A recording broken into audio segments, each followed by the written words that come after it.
Hi everyone, I am Dream Into Wealth. I know people watching this are trying to fall asleep. How are you? And I hope you are okay in life. Listen to my story and make yourself comfortable. Also, if y'all like this kind of stories, please don't forget to like the video and subscribe to the channel. Long after the world had settled into the rhythm of the still turning, time began to lose its sharp edges. Generate past like verses in a long, unwritten song. The flow didn't fade, it deepened. It stopped being a mystery or a miracle and became what it was always meant to be, a quiet, steady companion. Folks didn't look to it for riches anymore, nor for power, nor even salvation. They looked to it for understanding. Harmony Post, once the spark that reignited the hum, had tamed too. It was no longer just a town. It was a keeper of memory, a crossroads where pilgrims, thinkers, and drifters came to remember what it meant to be small in the face of something eternal. The old canyon was now called the Resonant Divide, and travelers said if you stood on its edge long enough, the hum would line up with your heartbeat. There was one such traveler, a young woman named Corinne Vale. She came from the far south, where the ocean met red cliffs and the tide sang in a language no one could quite translate. Her people were known for their craftsmanship, making wind harps that played with the sea. But Corinne wasn't satisfied building beauty for others. She wanted to know why it worked, why the flow answered to songs and ignored others. Seems to me, she said one evening at a campfire outside Harmony Post, the world's always humming. Maybe it's trying to tell us something. Maybe every note we play is just a question, and with the flow the answer. The old storyteller sitting across from her wrinkled, with a beard silver red ash, nodded slow. You're right, Missy. But answers don't come to those who ask too loud. You gotta let silence do half the talking. Corinne smiled, pulling a small wooden instrument from her sachet, a hand-carved sound bow, its string spun from copper thread. Then I'll ask soft. She plucked the string, and the note that came out was so clear it cut through the night like moonlight on still water. The old man's eyes widened. That tone, that the pitch of the first hum, ain't it? She nodded. I found it carved on the inside of a stone pillar near the southern cliffs. Don't prize this, them clothes ever never leave some of the little wire word rhyme flow asking the songs and ignored others. Seems to me, she said one evening at a campfire outside Harmony Post, for the world always humming, maybe it's trying to tell us something. Maybe every note we play is just a question. The old storyteller sitting across from her wrinkled, with a beard silver red ash nodded slow. Might be you're right, Missy, but answers don't come to those who ask too loud. You gotta let silence do half the talking.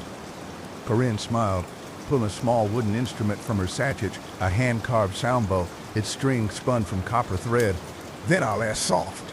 She plucked the string, and the note that came out was so clear it cut through the night like moonlight on still water. The old man's eyes widened.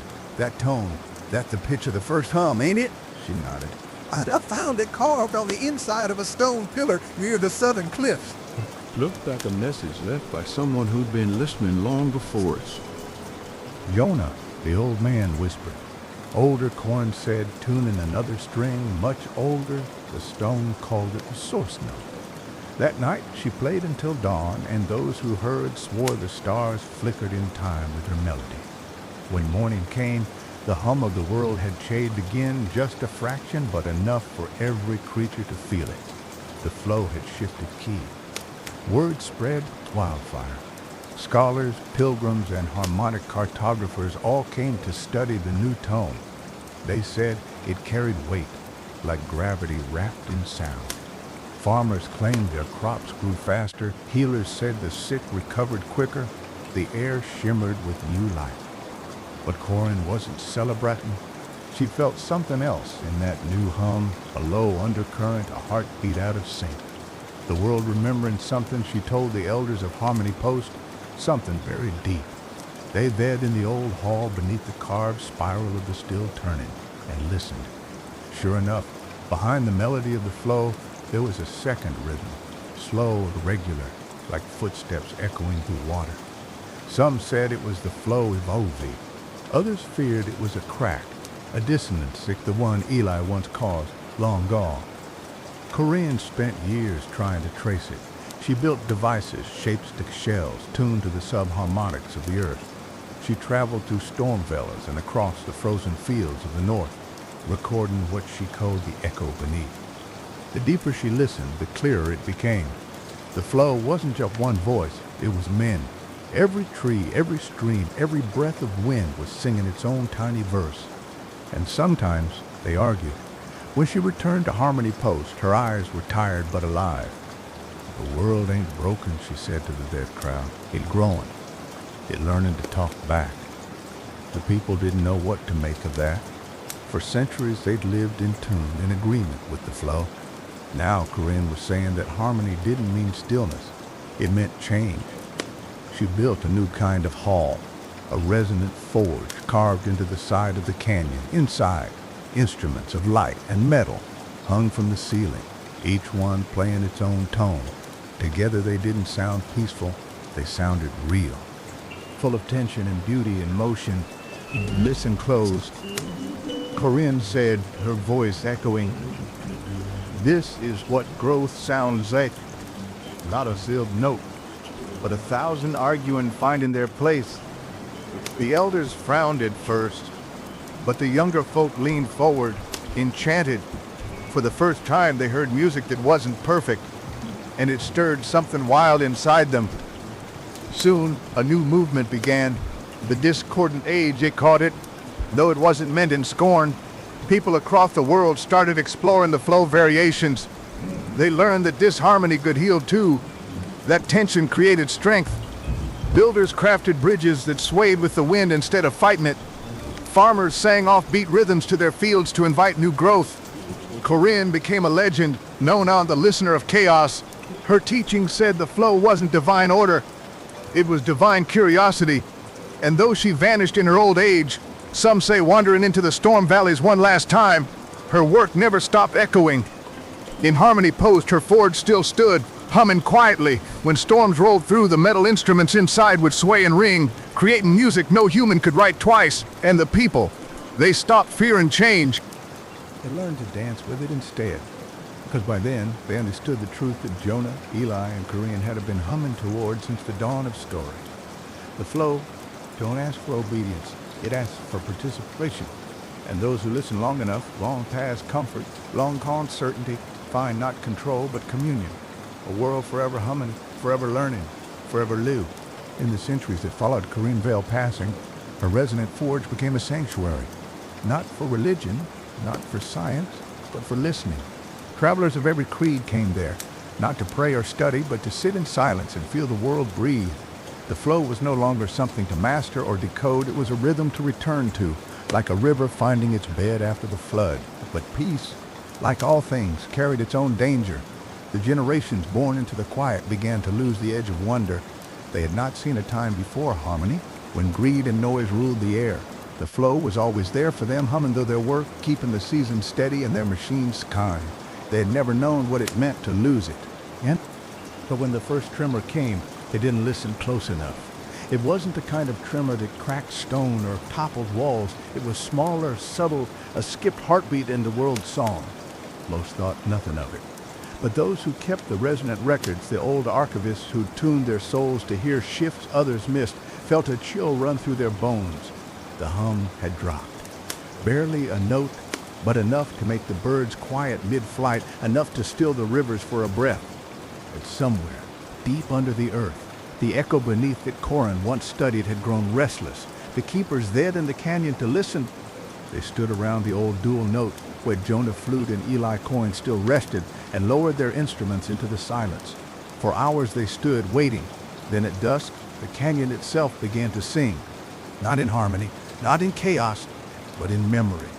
A melody older than any human hand rose from the depths. The stones themselves seemed to hum a story. It told of beginnings, of when the world was still mole-tot and wild, when sound was the only shape things could take.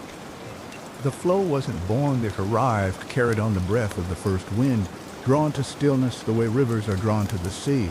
But the song also told of another thing, its twin, silence. Not the kind that comes from peace, but the kind that waits to consume. The flow needed the silence to rest between notes, but the silence had grown hungry, stretching its reach through the cracks of the world, waiting for the day it could swallow the hum whole. The keepers fell to their knees as the final note trembled through the canyon. When it faded, the air felt heavier. and if the flow itself was holding its breath.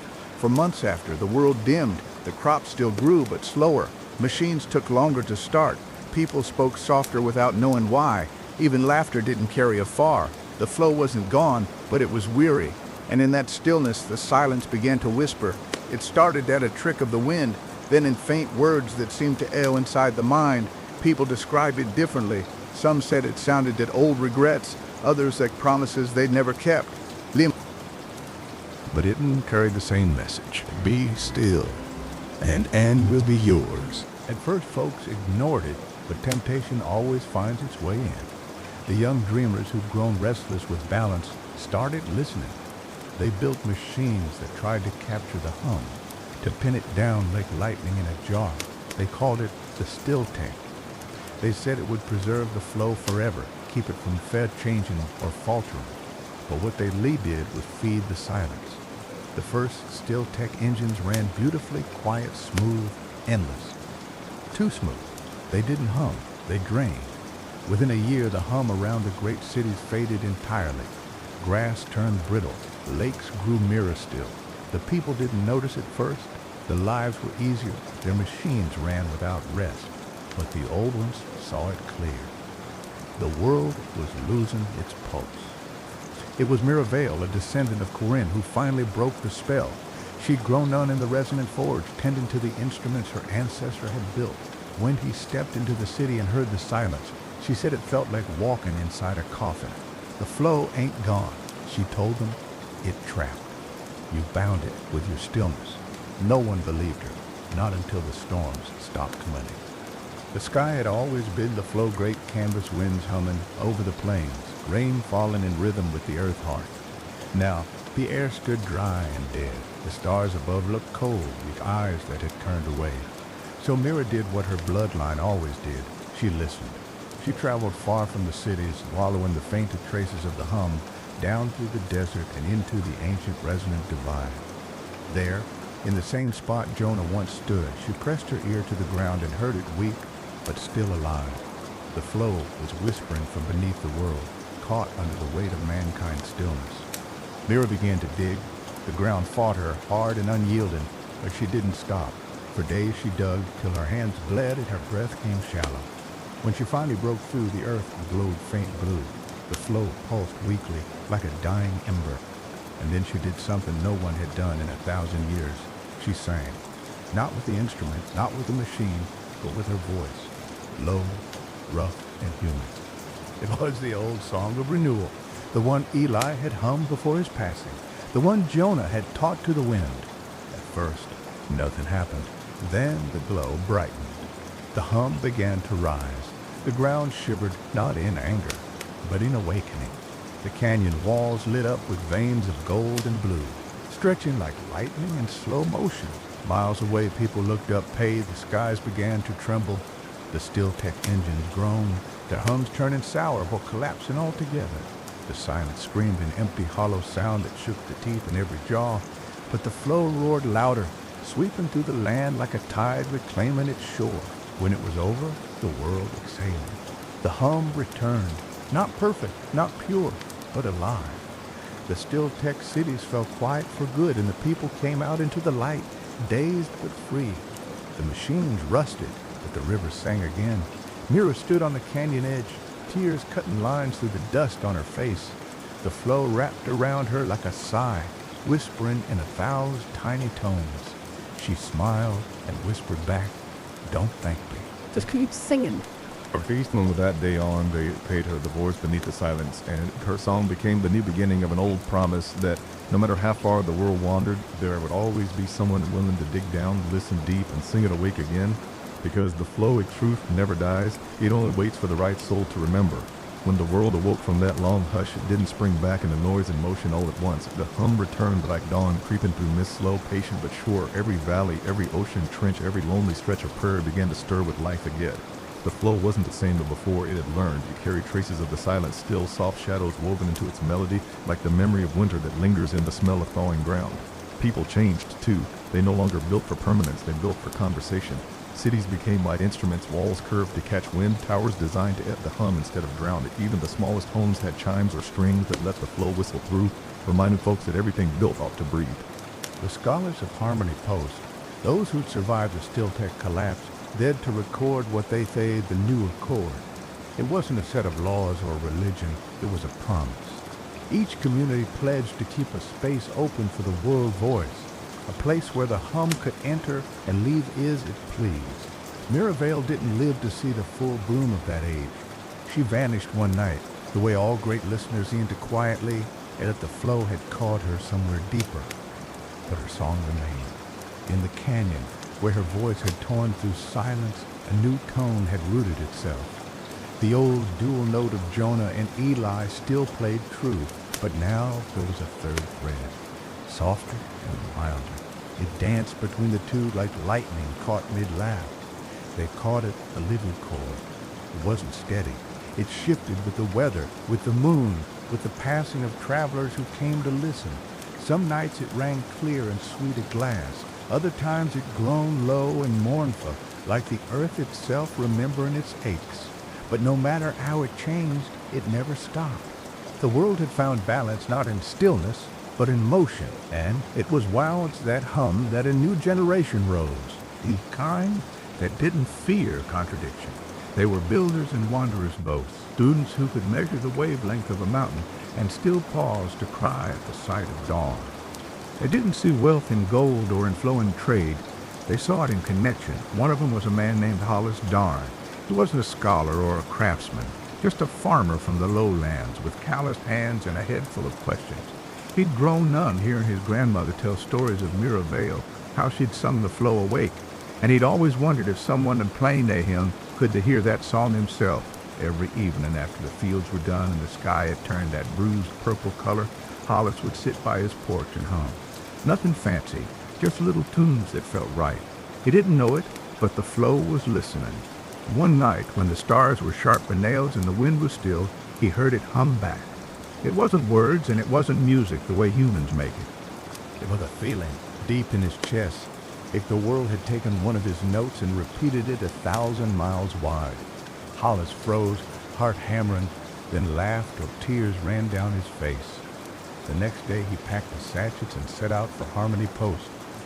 He walked for weeks, crossing rivers and plains, following the faint pull of that hum. Along the way he met others who'd heard it too, miners, weavers, children, even a weary trader who said the flow had whispered his dead brother's name in a dream.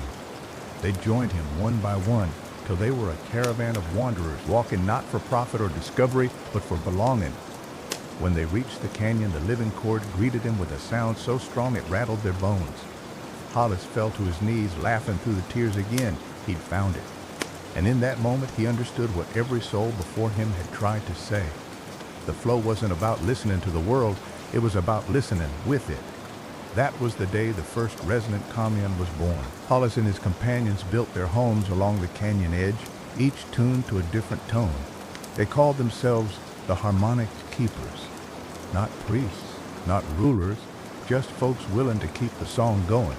They didn't hoard or tax or trade much. When they needed something, they sang for it, literally. A farmer might sing a harvest song, and within a week, travelers would arrive with grain to share. A smith might hum a tune of need, and ore would be offered from the mountains. The flow had become their currency, their conversation, their prayer. Visitors came from far and wide, calling it a miracle. Hollis just shook his head. Ain't no miracle, he'd say. We yet remembered how to listen to it. Over time, more communes sprang up, across forests, deserts, even the floating archipelagos of the South Seas. They were all different, but each carried the same heart, a promise to answer the world instead of drown it out. It wasn't paradise. Folks still argued, still made mistakes. Some tried to twist the flow gifts into advantage again, but the difference now was, when they did, the world answered back. Crops wilted under greed. Tools cracked when swung in anger. The flow wasn't vengeful, that reflected. It was a mirror made of sound. Hollis grew old in that canyon. His hair turned white, his voice roughened, but he kept singing. When people asked him what the flow was, he'd just chuckle and poke the fire with his boot. Don't rightly know, he'd say. But I reckon it's the world way of saying we ain't alone in the talking. You want to make something last, don't try to own it, try to answer it. When he finally passed, sitting by that fire, the wind carried his last breath into the canyon. For a long moment, the hum paused, then rose again, stronger, layered with a new tone, deep and steady of footsteps on wet earth. The world had taken his voice and made it part of its own. Now, when travelers pass through Harmony Post, they say the living chord still shifts on quiet nights. If you sit still enough, you can hear an old man laugh in the low notes, warm and human, like embers crackling under rain. And somewhere far beyond the canyon, where the plains roll endless and the sky never quite sleeps, a breeze carries a hidden phrase through the grass. Ain't humming, partner. The song ain't done yet. The years kept rolling forward and the hum of the world settled into a quiet steadiness again. Folks had stopped fearing the flow, and they'd stopped worshiping it too. It had become what it was always meant to be, like breathing, like the crackle of a fire on a cold night, like the smell of rain hitting dry dirt, life itself. But as sure as the sunrise, mankind's curiosity came riding back over the horizon. The new generations, bright-eyed, restless, born into plenty, started asking questions again. They didn't want to just live in harmony, they wanted to shape it. Among them was a boy named Talon Crow. He grew up in one of the wind communes north of Harmony Post, where the hills sang soft and the clouds never stopped drifting. His mother was a harp maker, his father a listener in the fields, but Talon had no ear for music. What he had was an itch for patterns. He'd spend hours watching the way grass bent under wind or how echoes bounced between canyons. He once told his pa, if the flow a song, then maybe we can write new verses to it. His pa frowned deep. Careful, son. The last folks who said that near broke the world. But Talon wasn't the reckless kind. He wasn't hungry for power or fame. What he wanted was understanding. So he did what curious souls always do. He left home. He traveled east to the Skyplane archives where the last remnants of Steel-Tech blueprints were away. Those ruins were haunted in their own quiet way. Machines still sat humming faintly in the dust, not alive but not dead neither. When Talon touched one, it shivered like it remembered him. He spent years there, studying their bones, learning where they went wrong. And one day, sitting among the rusted remains, he felt the flow stir. Not all cages are cruel, it whispered, though not in words. Some need better doors. It was then Talon got the idea that would change everything. The Echo Gate, instead of trying to capture the flow, he'd learned to invite it. The gate would be a meeting coast, a place where human design and the world voice could overlap without either one drowning the other. He built his first prototype from scrap metal, wind harp strings, and shards of old resonant glass. It looked more like a doorway to nowhere than any machine. When he stood before it and strummed a single string, the air shimmered like heat on sand, and for a heartbeat, he saw something beyond. It wasn't heaven or dreamscape. It was sound made visible. Every note of the flow drifted there, like light through fog, colors and shapes folding into each other. And among them, he saw the faint tint trace of faces, old kind familiar, Mirabelle, Jonah, Eli. Then it vanished, leaving him on his knees, crying like a child who'd seen the soul of the wind. Word spread fast, as it always does. Some said he'd opened the path to divinity. Others said he'd summoned the silence again. But Talon didn't care for either story. He kept working, refined the gate till it stopped flickering and began to sing. And when it did, people came, not to worship, but to speak. The gate became a council of sorts, a place where the flow could answer back. Not in riddles, but through tone and ets. The hum would change depending on what was said before it, like the world itself was given its opinion. For the first time in history, mankind wasn't praying or building or destroying, they were conversing.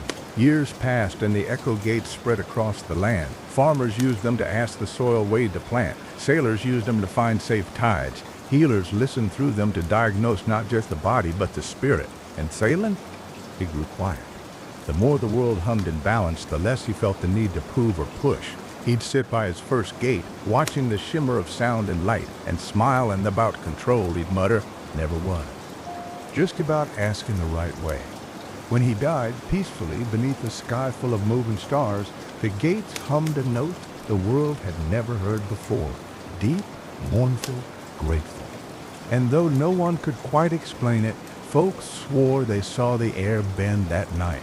Yet the flow itself bowed its head in thanks. After that, a new age dawned. They stayed it the age of listening.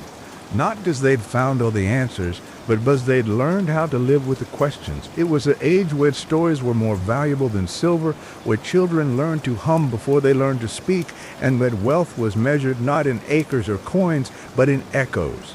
Some say if you travel far enough east, where the sand meets the sea, you can still find one of Thalen's first gates. The wind there carries a tone so deep it rattles the bones of anyone who stands too close. And if you whisper into into, not loud, not demanding, but honest, it'll answer, sometimes with a sound of laughter, sometimes with rain. And sometimes when the world reels still and the stars are hanging low, you can swear it hums back in an old cowboy voice. Keep the tune steady, partner. The song don't end, it finds new singers. The fire dies slow after that, and the listener leans back, eyes half closed, feeling the rhythm of it up. The dust, the wind, the heartbeat of the world, that the kind of wealth no coin can buy and no silence can steal. Just a song that never stops humming at to as heart to heart. Long after Thalen passing, the hum of the echo gates became part of everyday life, woven into dawns, markets, and quiet nights the way wind folds through wheat. No one remembered the world before listening. Children were born into it, grew up with the lullaby of the flow whispering through their cradles, and died with its tone, still lulling them into the dark. But peace, as any old cowboy will tell you, has a way of breeding questions deeper than war or pud. Once you stop fighting the world, you start wondering why it sings the way it does. That's how the story of Juna Oren begins.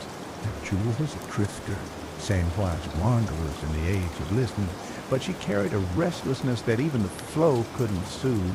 Her folks had been keepers at the southern echo gate, tuning and pending the notes that guided ships across the misty gulf. They said she was born during a thunderstorm so loud it bent the gate hum for a week, and from then on the world seemed to sing around her instead of through her. She was a listener by blood, but not by patience. When other children would sit in the soft hum and close their eyes to learn, Juna would chase the sound, running barefoot across the stone paths till she could feel what it changed. Her teacher once scolded her, saying, "Child, you can't catch the flow." Juna grinned back. "Then maybe it needs to catch me." By the time she was grown, that restlessness had hardened into a purpose. She started noticing something strange in the flow places where the hum turned hollow, like a word missing from a sentence. The gate still sang fine, but out in the wild the air seemed to shiver wrong. She called it the fade. Most folks ignored her. They said it was just the wind shifting or the aid of storms far off. But Jill had a father ear for truth. She knew the flow voice too well to mistake it for nothing natural. So she packed her coat, her mother old tuning pendant, in a sachet of half-broken maps, and she followed the silence. Her travels took her across the silent plains, land once alive with chime grass that now stood still in bone. She camped in valleys where the stars blinked without hum, and every footstep echoed like it was trespassing. Nights were long, and sometimes she swore she could hear whispers under the ground, not words, but breaths, drawn sharp and frightened. Weeks later, she reached the hollow verge, a cliffside where the flow dipped so low it barely stirred the air. It was there she saw it, a gate, but not like the ones Thalen built. This one was black as obsidian, humming so faint it might have been dreaming. Its frame was cracked, like it had been clawed-at from within. The soil around it was dead, no hum, no birds, not even the whisper of wind. Juna approached slow. Her pendant trembled at her neck. When she touched the gate's surface, a jolt ran through her arm, and for a split second, she saw inside it. She saw people faces twisted in stillness, eyes open but unseen. They weren't dead, they were paused, caught mid-breath, mid-thought, mid-life. Then the vision broke. Juna fell to her knees, gasping. Her skin tingled like frost. The fade wasn't a sickness or a curse. It was silence, returning through forgotten cracks. The same stillness Mira Vale had fought, slipping back through the het mankind had left behind. She didn't sleep that night. Instead, she took out her maps and drew a new one, charting every hollow note she'd passed. The pattern curved like a wave, Peyton toward the deep west, the old resonant divide. The Jonah first song had once awakened the flow itself. If silence was reason again, that wet it was heading, and Juna meant to meet it there.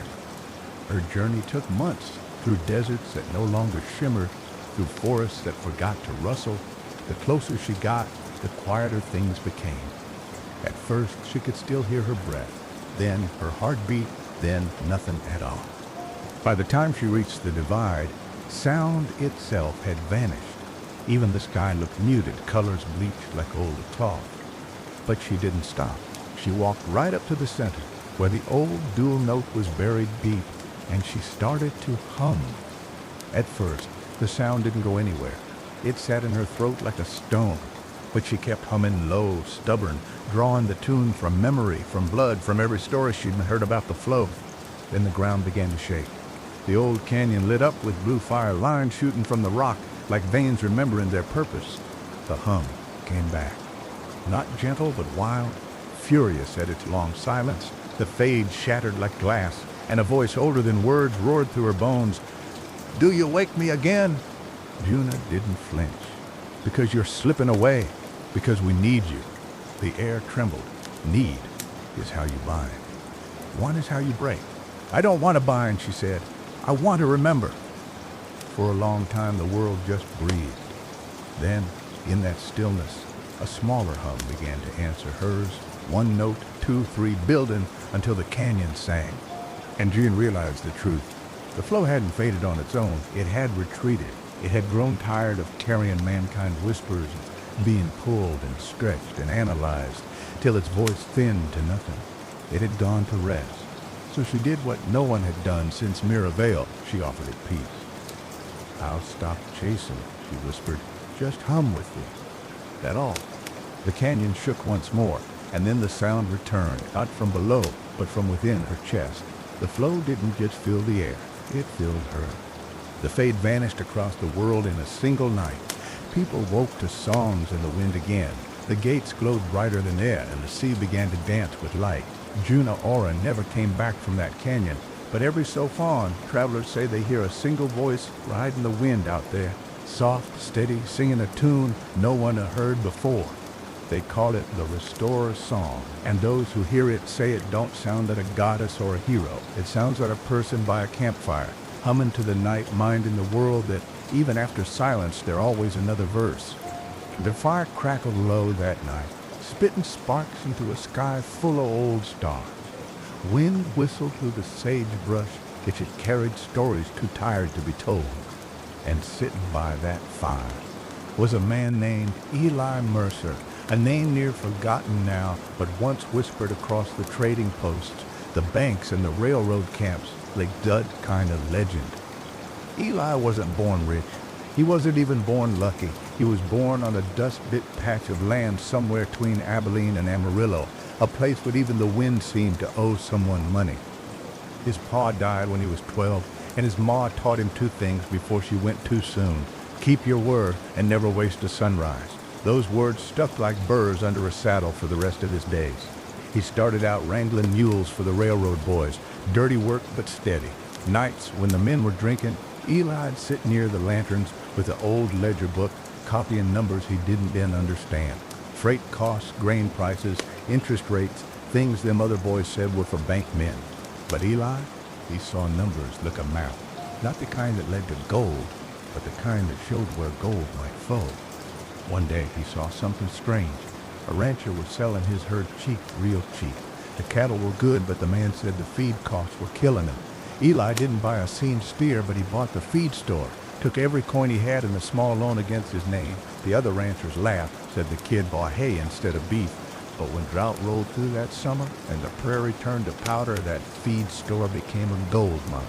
By the time the rain returned, Eli wasn't just selling hay. He was loaning wagons, buying land, and trading at every depot west of the Red River. Folks said he had a nose for money. Truth was, he had a nose for desperation and how to turn it into opportunity without robbing a soul blind. But it weren't always fair weather. He got too proud once, poured near all his profits into a railroad expansion that never came.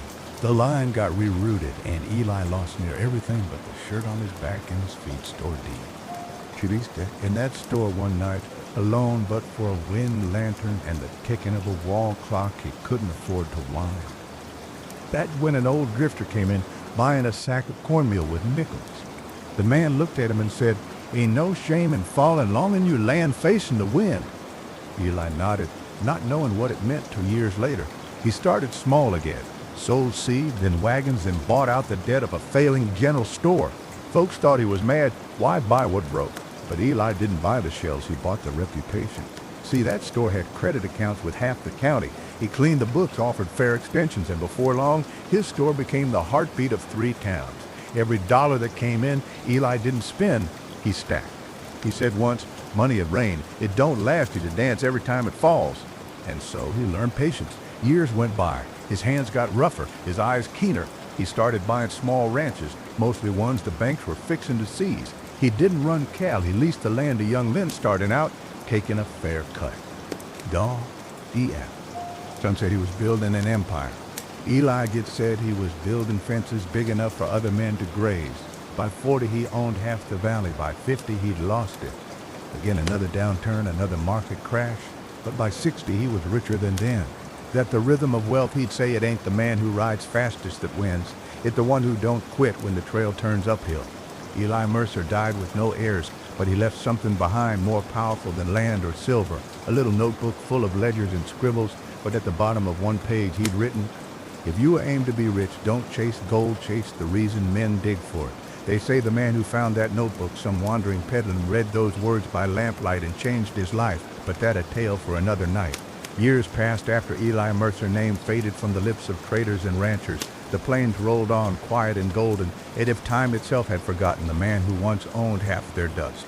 But stories have a way of drifting like tumbleweeds that never stop rolling. One of them stories found its way to a boy named Cal Jennings, who grew up hearing old-timers talk about the man who sold the horizon.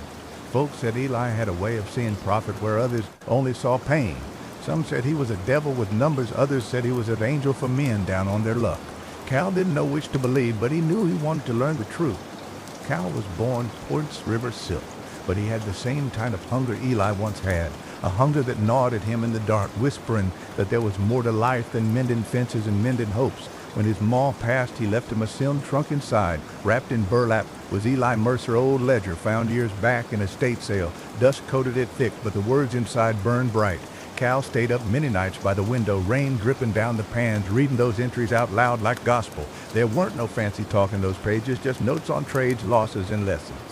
But tucked between the sums and margins were bits of truth that cut clean patience, compounds faster than coin. Never buy a man land by his mistake. The best kind of wealth is quiet. Cal worked at a mill, then making barely enough to fill his belly. But he started saving.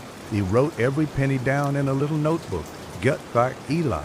First month he saved $2, then $5, then $10. Well, it wasn't much, but every dollar carried weight. He stopped spending on things that lost value quick, new boots, whiskey, poker nights, and started spending on things that grew. A used plowhead, a mule there, a patch of land so barren folks thought he'd lost his wits. But Cal saw what Eli saw. He saw potential in ruin.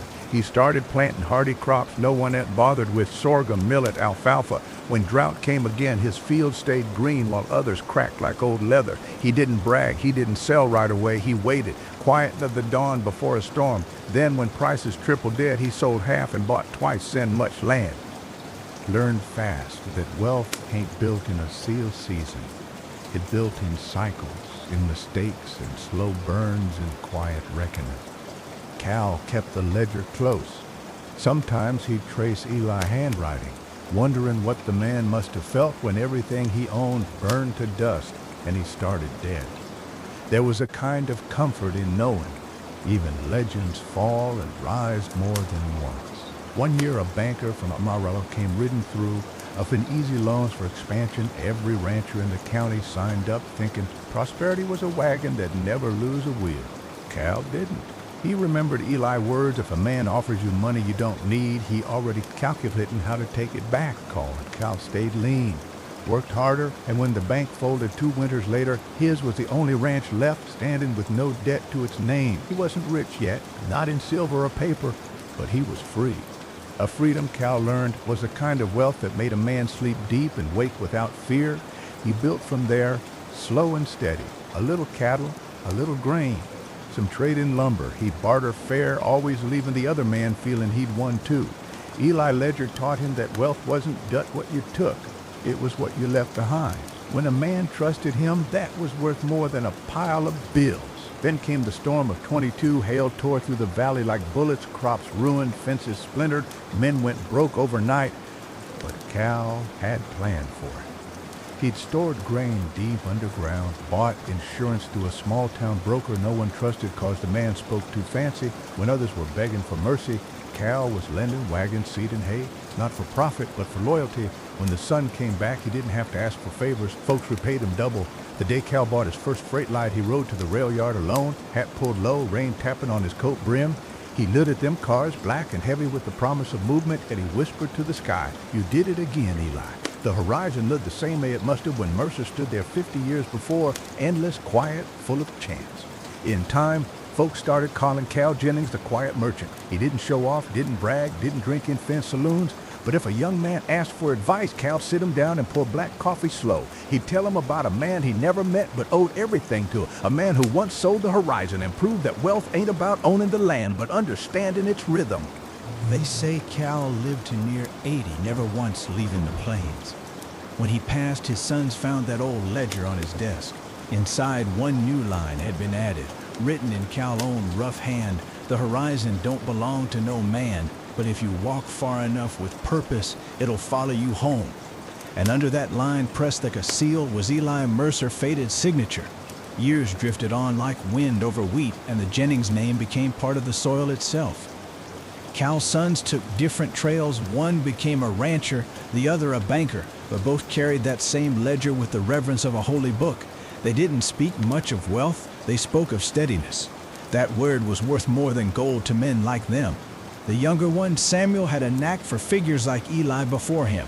He'd sit by the fire each night, tapping his pencil on the desk, muttering numbers like prayer beads. The world was changing fast, railroads were stretching past the horizon. Banks were growing fat, and men who once traded cattle now traded paper. Samuel didn't trust paper much, but he trusted patterns. Nation that the same rules as Granddad Eli had scribbled about hay and cattle worked it fine for stock and bonds. The words were older, but the rhythm hadn't changed. Buy when fear was thick, sell when laughter got too loud. So he started small, trading rail shares, then copper, then oil. Every profit went back into something real, land, grain, timber. He said wealth needed roots, not wings. When the panic of 1907 hit and the markets tumbled like dominoes, Samuel didn't panic. He'd read enough old ink in that ledger to know a man's nerve is worth 10 times his cash. He bought what others fled from. Folks thought him a fool, but by the time the storm cleared, he doubled his fortune. He didn't gloat, he just turned another page in that same book and wrote, "The horizon shifts, but the rules don't." But even for a man so careful, the world had its ways of reminding him what he couldn't control. Drought came at baying harder than before. The land cracked and cattle fell. His oldest boy, Thomas, went off to fight in a war across the sea, and the nights got quieter without his laughter. Samuel sat by the window one rainy evening, ledger open, coffee cold. When his wife asked him, "All this number written, you think it's worth the time?" He smiled faintly, thumbing through the pages. "Not for the money," he said, "but for every number a memory of a lesson we don't want to learn." Twice, years later, when Thomas came home from the war with eyes too old for his age, Samuel handed him the ledger. The young man didn't understand at first.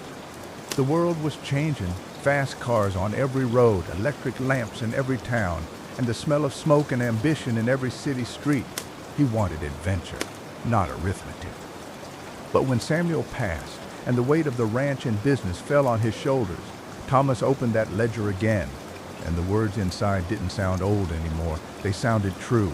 He started a new kind of venture, a grain cooperative. Farmers who'd been robbed blind by rail fees could pool their stock, sell direct, and share the profit. It was slow going, and plenty laughed at him for trying to civilize trade.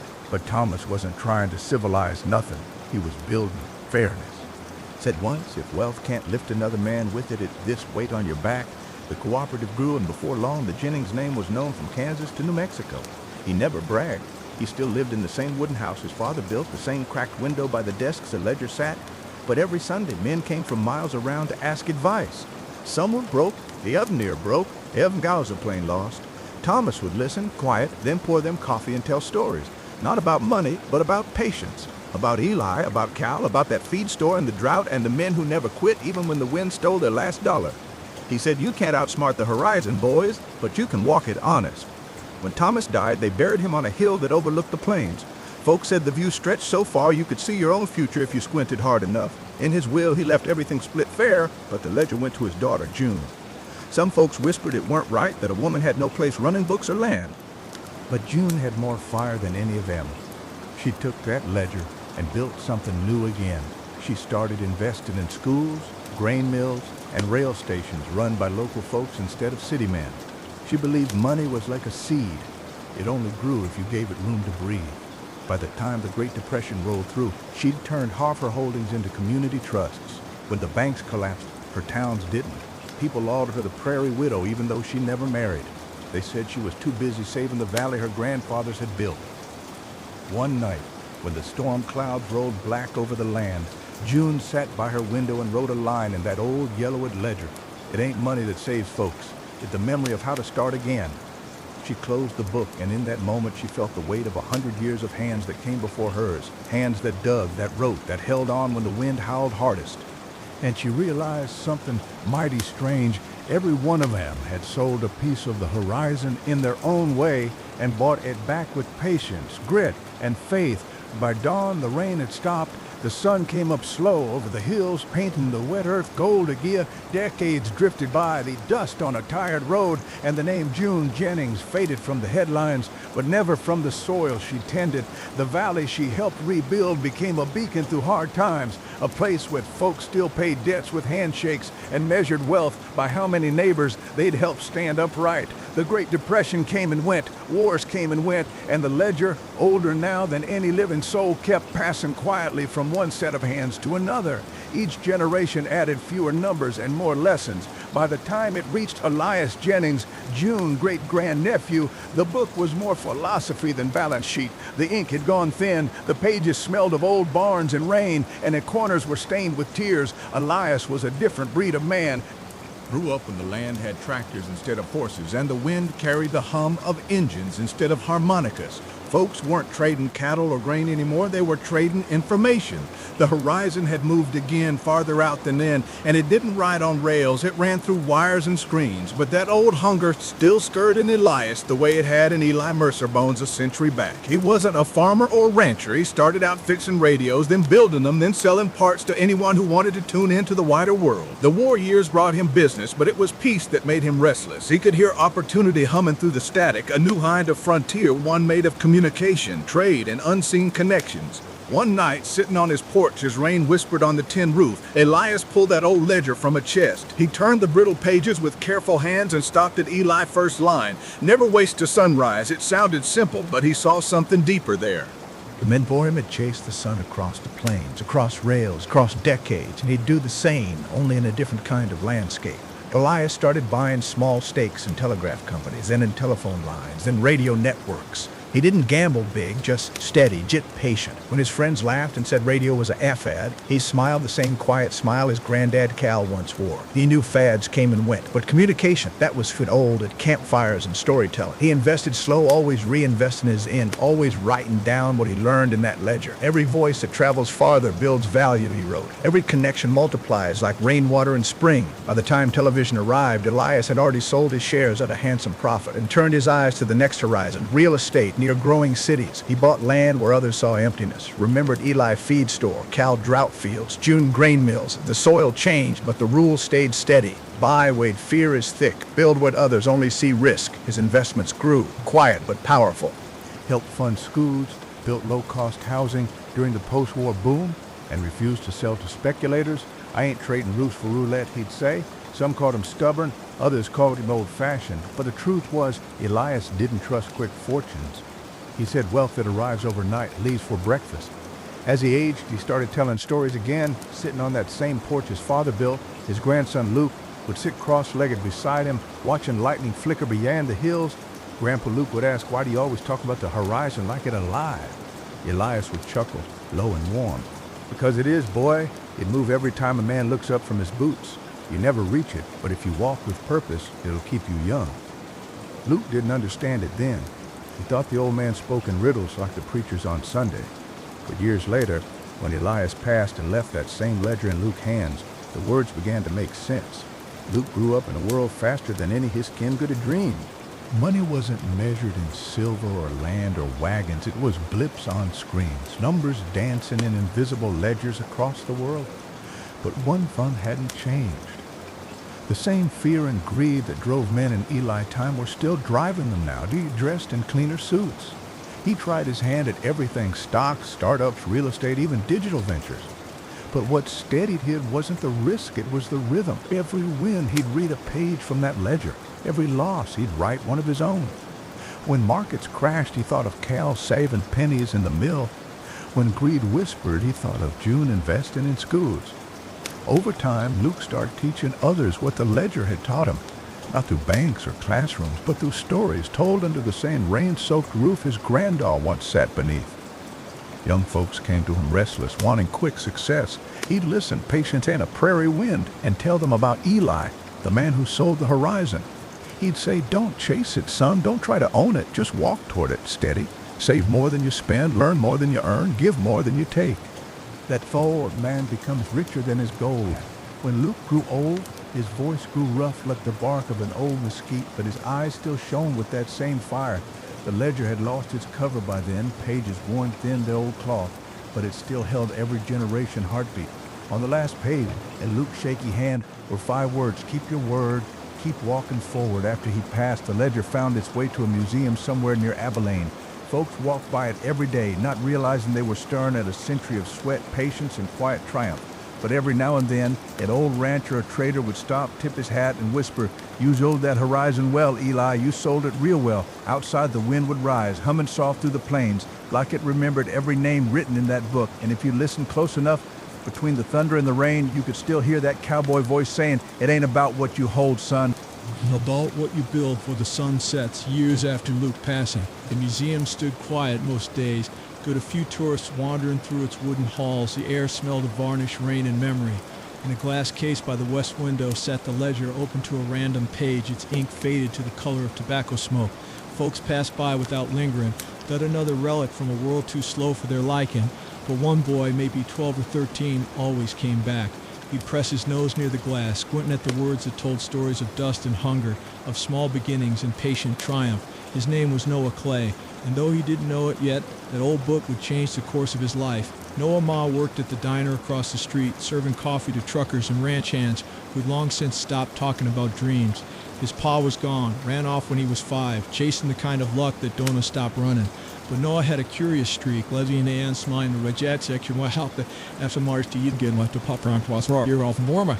Them and I close but them more for when one walking what you build for the sunset. Years after Luke passing, the museum stood quiet most days due to a few tourists wandering through its wooden halls. The air smelled of varnish, rain, and memory. In a glass case by the west window sat the ledger, open to a random page, its ink faded to the color of tobacco smoke. Folks passed by without lingering, then another relic from a world too slow for their liking. But one boy, maybe 12 or 13, always came back. He pressed his nose near the glass, squinting at the words that told stories of dust and hunger, of small beginnings and patient triumph. His name was Noah Clay, and though he didn't know it yet, that old book would change the course of his life. Noah Ma worked at the diner across the street, serving coffee to truckers and ranch hands who'd long since stopped talking about dreams. His pa was gone, ran off when he was 5, chasing the kind of luck that don't stop running. But Noah had a curious streak. Every time it rained, he'd sneak into that museum and stare at the ledger like it held the secrets to the whole wide world. The security guard, a man named Hank with a belly like a beer keg, used to chuckle and say, "Ain't nothing but numbers, kid," but Noah saw something more. The way the words looped and dipped like little trails across the paper. He imagined the men and women who wrote them Ali under a lantern, Cal in a drought, June in the storm. They weren't just counting money, they were counting hope. One stormy afternoon, thunder rolled low and the museum near emptied out. Hank went the other way while Noah slipped a small notebook from his pocket. He copied a few lines down, phrases that felt carved in stone. Patience compounds faster than coin. Never buy what pride is selling. Freedom is the wealth no man can tax. He didn't understand him fully, not then, but he carried that notebook everywhere. By 16, Noah was working 2 jobs, pumping gas by day, cleaning floors by bite. He saved near every dime. Folks said he was strange, never buying new clothes or wasting a nickel on soda. But he'd read those copied words every night by flashlight, whispering my prayer. When he turned 18, he used his savings to buy a broken-down tractor from a farmer too tired to fix it. He patched it up himself, learned to repair engines from old manuals and YouTube videos, and started mowing fields for cash. It weren't glamorous, but it was honest. Then something curious happened. He started noticing patterns in like Eli once did every summer. The town old mowers broke down and folks were desperate for help. He bought another busted tractor cheap, fixed it, rented it out, then another. Within 2 years, he had a small fleet, just rusty machines with new hearts. He hired 2 friends, paid M fare, and never once borrowed a penny. When the pandemic hit and businesses folded, Noah didn't panic. He'd been studying patience since he was a boy staring through that museum glass. While others scrambled, he offered affordable services to homeowners, farmers, and the county. He didn't raise prices when he could have. He didn't cut corners. He built trust the slow way, the cowboy way, steady, fair, and quiet. By 25, he wasn't rich, but he wasn't worrying either. He'd started investing not in stocks or coins he couldn't see, but in land that nobody wanted. A few flood-prone lots by the river, an old warehouse on the edge of town. People laughed again. That boy buying mud, they said. But Noah saw what Eli and June once saw, the horizon hiding beneath the ruin. A few years later, when the county drained the riverbanks for a flood project, that land rose in value like a phoenix from ashes. Developers came calling, waving contracts thicker than Bibles. Noah sold deaf enough to clear his debts and fund something new, a workshop for young to tank, teaching kids like him how to rebuild, how to start again. He hung a sign on the wall, carved by hand. Don't waste a sunrise. Every dawn he'd show up early, coffee in hand, grease under his nails, teaching with that slow drawl he picked up from old cowboy audiobooks and the ghosts of the ledger words. The kids called him Old Soul Noah, even though he was barely 30. And when it rained, he'd tell them stories. Not about business or luck, but about legacy. He'd say, the folks who came before us, they weren't chasing dollars, they were chasing diction. They didn't want to own the horizon, they just wanted to walk toward it honest.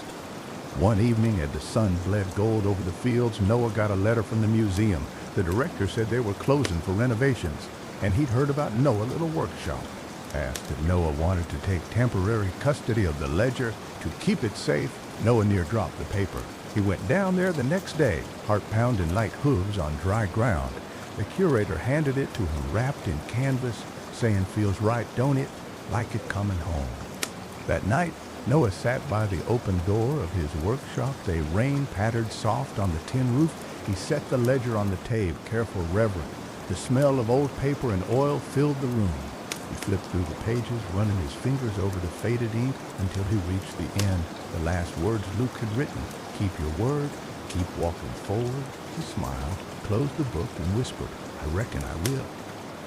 The storm rumbled far off, a gentle applause from the sky. And as lightning lit up the plains beyond, the horizon seemed to shimmer it a little closer, like it was leaning in to listen, pleased that its old secret had found a new keeper. And that how the story of Eli Mercer and the ledger of the horizon came full circle, not with gold nor fame nor monuments, but with a quiet man in a small town who remembered that wealth was never meant to be kept. It was meant to be passed on, one honest sunrise at a time. The rain never really stopped in that valley. It came and went like the breath of the plains, sometimes gentle, sometimes wild, always reminding folks that even heaven itself had to let go before it could give be. Years rolled on, and Noah Clay Workshop grew into something bigger than he had planned. The sign out front faded with time, but the words still shone whenever the sun hit it right. Don't waste the sunrise. People from miles around brought their sons and daughters to learn not just fixing engines, but fixing lives that had wandered off course. Noah didn't wear a suit or carry a fancy title. He wore the same boots every day and spoke with the same slow certainty of men who understand silence better than applause. When folks asked him why he never expanded, why he didn't turn his trade into a chain or company, he'd grin under that weatherer hat and say, the horizon don't pay dividends, friend. It just keeps you walking. Inside his office hung a small shelf. On it sat the ledger, now encased in glass, its pages yellow and fragile. Beneath it lay a single slip of new paper, written in Noah clean, careful script. Money don't change man. It reveals which road they were already walking. Some days he'd take it out, open to a random page, and read aloud to his students. They'd gather round like story time at that old campfire, the rain tapping steady outside. He'd read them Eli Mercer first words, tell them about the feed store, about Cal Drought, about June Courage and Elias Radio Dreams. The kids didn't always understand every line, but they felt the weight of it, the rhythm of men and women who built something more solid than fortune. They built continuance. Noah would close the book, lean back in his chair, and say, every one of them failed before they won. Every one of them lost something they thought they couldn't live without. But you know what tied him Elte? He'd pause, look at their faces, all wide-eyed and quiet patience. He'd say patience and the courage to start again. When he turned 50, a journalist from the city came out to write about his community miracle, calling him a modern success story. She expected spreadsheets, metrics, charts. Instead, Noah handed her coffee, showed her the grease on his hands, and said, Ain't no miracle here, Mom. Just slow steps and steady hearts. She asked about the ledger, and he smiled. At just paper, he said, but every word on it been paid for in sweat.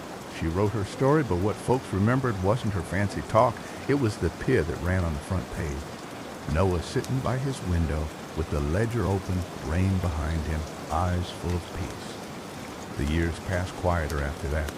The workshop ran itself. The boys he taught became teachers. The girls he mentored started businesses of their own. Some moved away, but they carried a piece of that place in their blood. The rhythm of honest work, the creed of walking forward no matter what.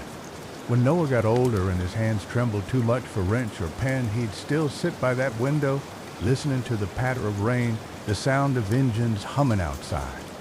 One evening, a storm rolled in hard wind, howling thunder rolling low and mean.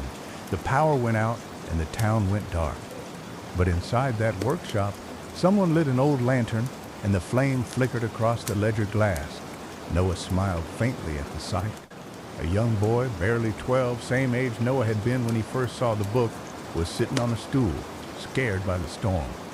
Noah caught him over and said, "You would hear how all this started?" The boy shook his head. So Noah told him slow, steady, like the rain itself. About Eli Mercer, the boy with dust for dinner and dreams for dessert. About a drought that nearly killed a valley and a feed store that saved it. About a woman who bought hope instead of land and a man who found his wealth in quiet decency.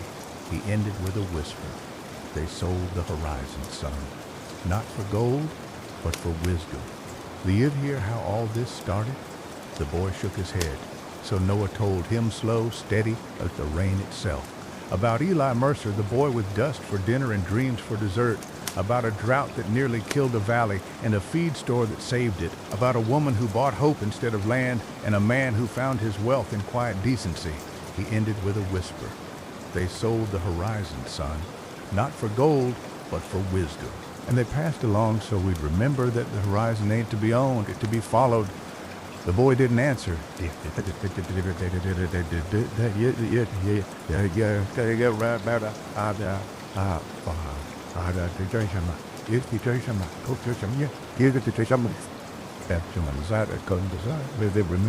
horizon ain't to be owned, it's to be followed. The boy didn't answer. He stared at the rain like he could see the horizon moving beyond it. A few weeks later, Noah passed in his sleep, a soft smile still on his face. They found him with the ledger open beside him, one hand resting on the last page, a new line written shaky but clear. If the rain finds you resting, don't curse it, let it teach you to wait. At his funeral, half the town came, farmers, mechanics, bankers, mothers, dreamers, all standing under a sky that couldn't decide whether to cry or shine. The preacher didn't say much. He didn't need to. Everyone there already knew the story by heart. Afterward, they laid Noah to rest on a hill overlooking the same valley where Eli once sold his first bale of hay. The wind swept across the grass like an old song humming itself. A few kids stayed behind after the crowd left. One of them, that same boy from the storm night, placed a small hand-carved plaque beside the grave. Read simply, he walked toward it honest years later. Those words became the motto of the town. You'd see it painted on barns, printed on signs, whispered in meetings when things got hard. Walk toward it honest, they'd say, and somehow that was enough. And somewhere out there, on a night soaked with rain and silence, an old cowboy voice still echoed in the wind. The horizon don't end, son. It waits for another soul to keep it moving. Love of the ledger, though act safe again behind museum glass, glowed faintly under the lantern light, as if every name written in its pages had come alive one more time to tip their hats to the next traveler brave enough to walk that endless, faithful road. Years turned to decades, and time softened the valley edges like rain smoothing a stone. The town that once had no name now bore one proudly. Mercer Hollow, painted bold on the welcome sign, right under a carved image of a sun rising behind a long, endless horizon. Most folks driving through didn't know who Eli Mercer was, or how a man with dirt under his nails built a story that outlived him. But if they stopped long enough, if they stayed to dusk when the sky bled copper and the crickets started their sermon, they might hear an old-timer humming by the fire, telling that same tale once more. Mercer Hollow had changed plenty. The feed stores had turned into repair shops, the wagons into pickups, and the ledgers into glowing screens. But the things never changed. Folks still there at the diner on stormy nights still swapped stories over black coffee, still believed that money meant little if it didn't help somebody else breathe a little easier. The town cool carried the same motto that once lay carved by Noah Clay's students: walk toward it honest. There was a young teacher there named Clara May, quiet to whisper but sharp at a blade. She taught history, though what she really taught was memory. Every year, she'd take her students to the museum where the ledger rested, the same museum Noah once borrowed it from. It was glassed in now, climate-controlled and well-lit, surrounded by plaques explaining its lineage. Eli, Cal, June, Elias, Luke, Noah. 6 generations of one long, patient march across time. But Clara didn't read from the plaque. She'd pull up a stool, rest her hands on her knees, and say, "Let it tell you the story the walls don't say." And the children would lean close, eyes wide. Their brain began to murmur out. She'd tell them about Eli Mercer and his feed store dream, about how he saw gold we others saw drought. She'd talk about Cal's 7 pennies, about June defying the world expectations, about Elias listening to the hum of new inventions, and about Noah building with his bare hands what others only wished for. She'd talk about how each of them wrote in that same book not to count wealth, but to count the courage it took to keep walking. And then she'd lower her voice, let it draw slow like honey. You see, children, that ledger ain't about money, it's about time. Every one of us writes something in it, whether we need to or not. Some folks fill their pages with fear, some with greed. But the wise, they fill it with faith in themselves, in others, in tomorrow when class ended, and kids would stay after, still lingering by the glass case, watching the gold flicker of the display lights on those old pages. Every once in a while, one of them would whisper, they were talking to a ghost, "I'll write my own line someday." And Clara would smile, saying that all it asks of you. One spring, the museum curate invited Clara to transcribe the ledger digitally for preservation, he said. She hesitated, afraid the magic might fade when typed into code, but as she began reading through each line, she realized something powerful. The words still breathed. Each phrase, each shaky scroll carried warmth, rhythm, heartbeat. The ledger didn't need ink to live, it lived in the lessons it left behind. While typing one rainy night, Clara reached Eli's last line, and if you aim to be rich, don't chase gold, chase the reason, then dig for it. She sat there for a long time, listened to the storm, and felt like he was speaking across the century right to her. She whispered, "I think I understand now." A few months later, Clara lost her job when budget cuts came crashing through the county. It stung deep.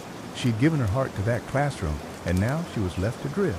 But instead of falling into despair, she opened a small place of her own, the Horizon Schoolhouse. A weather-better barn at the edge of town turned into a community center for kids who couldn't afford much. She filled it with second-hand books, old desks, and the spirit of every name in that ledger. She charged no tuition, took no grants, and lived on donations from neighbors who believed in what she was doing. At night, she'd light a lantern and read aloud from the digital copy of the ledger. The kids gathered around like campfire pilgrims. Lai taught us to see opportunity in hardship. Cal showed us to save when others spent. June proved that generosity outlives fear. Elias listened for the hum of progress. Luke reminded us to keep our word. And Noah, he reminded us not to waste a sunrise. The children didn't always grasp the weight of it, but they felt something stir inside them, something old, patient, and steady, the rain. Years later, long after Clara was gone, the schoolhouse still stood. The paint peeled, the floorboards creaked, but every morning the kids would gather and recite the same phrase carved above the doorway.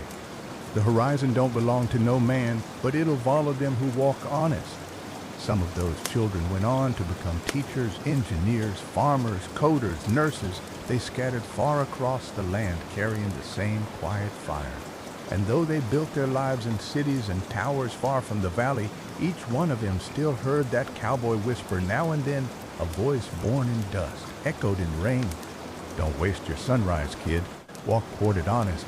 And when you can, leave the road a little better than you found it. On the 100th anniversary of Eli Mercer's first entry, Mercer Hollow held a festival. Lanterns lined the streets. Music played, and folks from all around came to celebrate not wealth, not legacy, but endurance. The museum opened its doors late that night, and for the first time, the original ledger was set on a wooden stand, open under the stars. The people read the downed it in silence. No one spoke for a long while.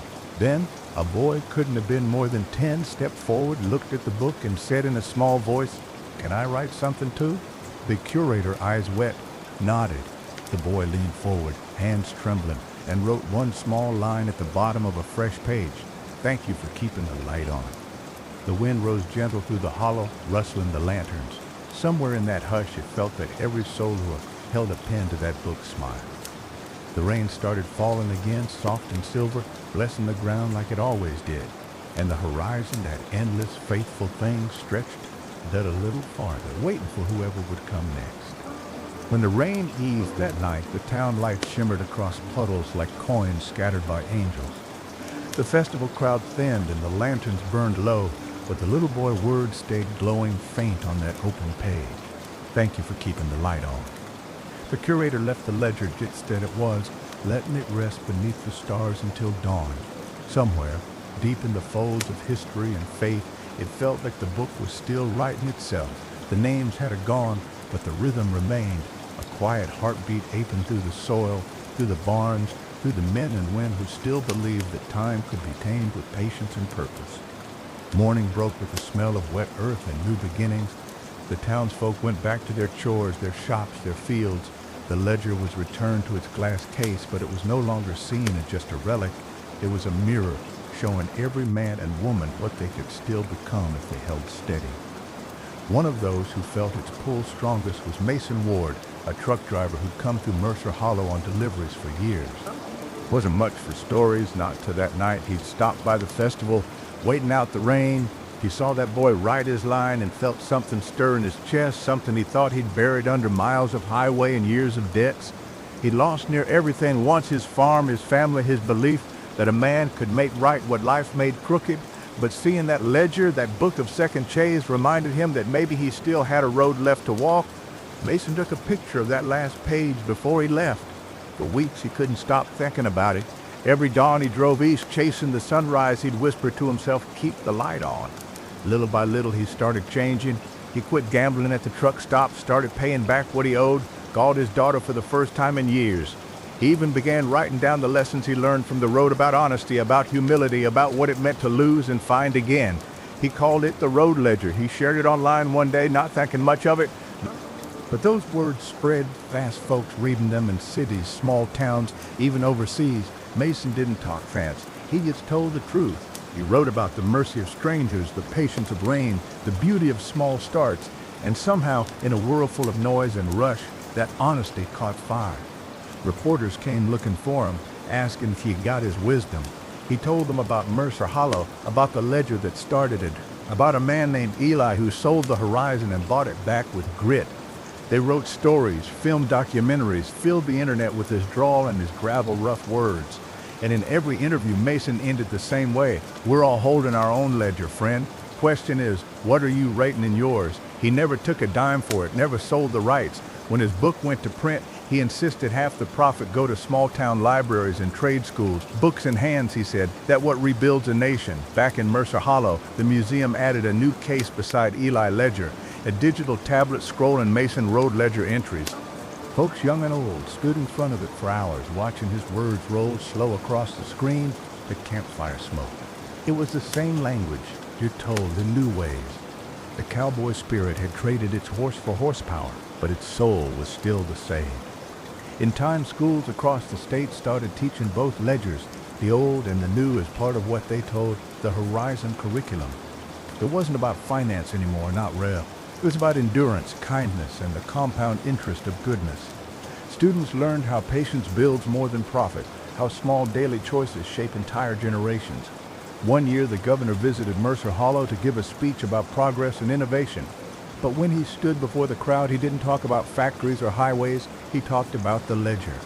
He said, the story of this valley ain't one of wealth, but one of weathering. It proved that the best investments ain't in banks, but in people who refuse to quit when the rain come down. The crowd cheered, but it wept quietly. Among them was Clara Mae Niece, now a grandmother herself. She stood near the back, hand over her heart, whispering the words her aunt once told her. Every one of us writes something in it. That night, lightning lit up the far hills and the wind carried the smell of rain again. The storm rolled in dead as always, patient and eternal.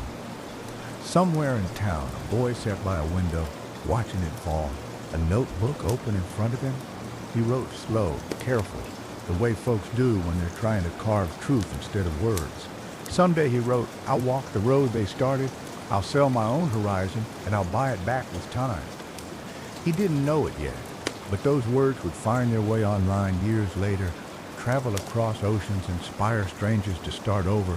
The ledger had outgrown paper and ink. It lived now in hearts, in rain, in every sunrise that broke clean over a man or woman determined to keep walking forward. Maybe, maybe, on certain quiet mornings when the mist hangs low and the wind sighs through the grass, you could still hear it, the faint creak of a saddle, the whisper of boots in the mud, and that old voice drawling from somewhere beyond the edge of sight. You can't own the horizon, son, but you can earn every step toward it. The rain answers like applause, the sun breaks through, and the world begins again. Same sky, same soil, same lesson that never grows old. By the time a century had rolled past that last festival, Mercer Hollow had grown into a small city, its skyline stitched together by silos and wind turbines that turned lazy against the sky. But every year, come autumn, the people still there bed the old town square once stood, lanterns flickering, fiddles humming, and the air sweet with coffee and wood smoke. Nobody quite remembered when the tradition started, only that it felt older than any of them, like breath drawn straight from the soil. They called it the Night of the Ledger. The museum stood taller now, all glass and steel, but in its heart the same book sat under the same warm light. Children pressed their faces to the case, Dutch like Noah once did, and asked the same questions he had asked a lifetime old. The guides would smile and tell them, every one of you got a page in there somewhere, you haven't written it yet. Out beyond the crowds, the hills were still quiet. The wind still rolled down from the north, whispering through the grass. On nights like that, if a man listened close, he could hear the ghosts of boots, the faint laughter of cattle hands, the hum of telegraph wires long gone silent. The world had changed, sure, but the rhythm hadn't. The horizon still waited, the rain still came, and folks still learned the same lesson the hard way, that fortune comes slow and on stays if it earned with patience. There was a woman living on the edge of town named Ruth Harper, a welder by trade. She wasn't much for history, but one night her boy wrote her a school essay on the Ledger Festival.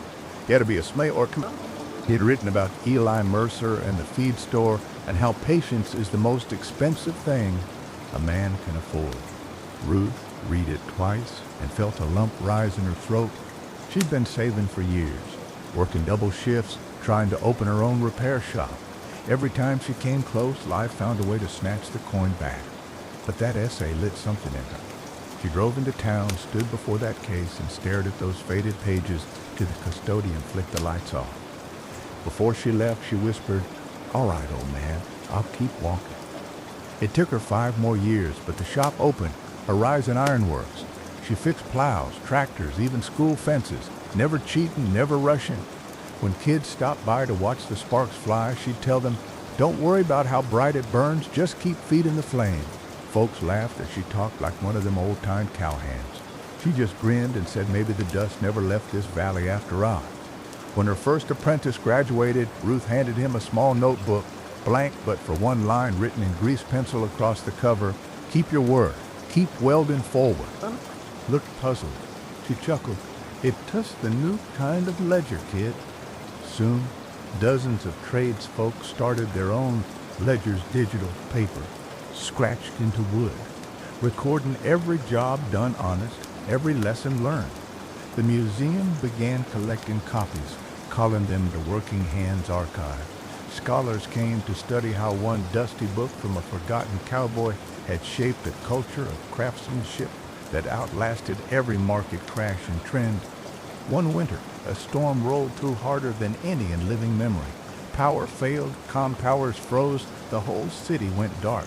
For 3 long nights, Mercer Hollow huddled in silence. But the welders lit torches, farmers lit lanterns, and folks shared heat and bread with strangers. When the skies cleared, reporters asked how they'd managed so calm. Ruth just said, "We've been practicing for it 100 years. Patience compounds, remember?" A year later, the museum hosted an exhibit called Horizon, a century of quiet wealth. It ended with a single holographic projection of the ledger last page. The old ink shimmered beside the digital glow, the 2 eras meeting like hands across time. Beneath it scrolled a new inscription, written collectively by the townsfolk. "The horizon moves, but mercy follows it." Tourists wept. Children stood silent. Outside, the rain began again, soft and steady. Tap, tap, tapping on the glass like it had something to add. By then, nobody haunted Eli Ledger anymore. They doubted ours. Because it was not that a story about men who sold hay or fixed engines. It was about the stubborn grace of keeping faith when the world forgets how. And somewhere out past the turbines, where the grass bent low and the wind sounded almost human, you could still imagine that voice, cracked and kind, drawling through the centuries. "Don't waste your sunrise, friend. The road's still waiting, the horizon's still for sale, if you're patient enough to earn it." The sound faded into rain, the lights dimmed in the valley, and Mercer Hollow slept easy, its people rich in their own coin that never lost value, the will to begin again. By the next century, the world had gone faster than any old-timer from Mercer Hollow could have dreamed. Cars drove themselves, the sky was thick with drones instead of hawks, and fortunes were made and lost inside of screens quicker than a man could blink. But down in that same valley, time still walked instead of ran. The wind still smelled of sage, and the hills still caught the morning light the way they always had, golden, gentle, patient. The museum was bigger now, part library, part archive, part pilgrimage for those who'd grown tired of the noise outside. People came from every corner of the earth to see the ledger of the horizon. Some wore suits, some wore boots, but every one of them left quieter than they arrived. It was there that Mira Dean, a writer from the city, found herself one late afternoon. She wasn't looking for wisdom, just a story. Her editor had sent her to write an article about the cowboy code that built a century of success. But she stood before that case, watching the light glint off a page yellowed by 100 rains. She forgot about headlines. She just listened to the hum of the air vents, to the whisper of pages shifting with age, to her own breath mingling with the ghosts of patience. She read the first line again and again, "Never waste a sunrise." The words felt alive, simple, and sharp-edged spurs. She thought about her own life, about deadlines, about the way the city measured success in clicks instead of calluses. She thought about her father, who'd worked a machine shop till his hands bled, and how he used to sit by the window at dawn, saying nothing but staring at the sky like it was teaching him something. She finally understood what it was. That night, back at the inn, she couldn't sleep. The rain tapped at the window, soft and steady, same as it always had. She opened her laptop and began typing, but not the article she was supposed to write. Instead, she started something she called The Long Horizon. It was not fiction, nor was it a report. It was a collection of stories, some she'd dared from the museum, others from the people she met in town. A welder named Ruth, a teacher named Clara, a trucker named Mason. She even found Noah Clay Workshop still standing rusted but proud. The words, "Don't waste a sunrise," barely visible over the door. She wrote about all of it, not history, but head heartbeat months past. And when the book finally came out, it spread like wildfire in a cold world. People read it on trains, on tablets, under office fluorescents, and somehow it slowed them down. Comments flooded in, made me quit my job and start again, made me call my father, made me save instead of spend. It wasn't preaching, it was a reminder. Mira went back to Mercer Hollow one last time. She brought with her the first printed copy of The Long Horizon and donated it to the museum. The curator, now an old man with hands that shook, placed it in the case beside the ledger. They belong together, he said, two ends of the Say Trail. That evening, a storm rolled in, thunder echoing across the plains like a drumbeat from Long O. Mira sat under the museum awning, watching the rain carve silver paths down the glass. She thought about Eli Mercer and how one-man notebook written by lantern light had outlived empires. She whispered, "You did it, old man. You kept the light on." She stayed till the power flickered out, and in that brief darkness, lightning flashed through the sky. For a split second, she swore she saw the silhouette of a rider cresting the far hill, slow and sure, hat tipped low, moving steady into the glow of dawn. The horizon shone behind him, not a place, but a promise. Years later, when Mira was gone and her book was taught in school across the country, a new plaque appeared beside the ledger. It read, "One man sold the horizon. The rest of us learned how to walk toward it." Visitors came in silence. Some prayed, uncried, some smiled, and as always, rain fell light as dust, soft as breath on the roof of the museum, on the fields below, on the dreams of those still learning to be patient in a world that forgotten how. In the evenings, the curate would sometimes leave the glass case unlocked just for a few minutes, letting the air touch the pages. It said it helped the book breathe. Nobody stole from it. They could lean close maybe to smell the ink, maybe to hear the faint rustle that sounded an awful lot like a voice saying, "Keep your word. Keep walking forward." And if you were quiet enough, you might almost hear a second whisper, soft and amused, trailing behind the thunder, "And don't you waste the sunrise." The world dial kept spinning faster and faster, but down in Mercer Hollow, time stayed on its own pace. Men and women still wrote in the ledgers, kids still dreamed under the rain, and the horizon, unchanged and unbroken, kept waiting shimmering gold at the edge of every honest step, because in the end, the secret never changed. The richest man ain't the one who owns the most land, nor the one who builds the tallest tower. It's the one who come sunset can sit by the fire, listen to the rain, and whisper with a smile, "I kept my word." And I kept walking. Somewhere far beyond the hills, an old cowboy voice laughed soft into the wind, carrying those words through another century to whoever still had the heart to listen. Long after Mira Dean's book had circled the world and settled itself into the quiet corners of libraries, Mercer Hollow became less a place on a map and more a kind of myth people carried in their pockets.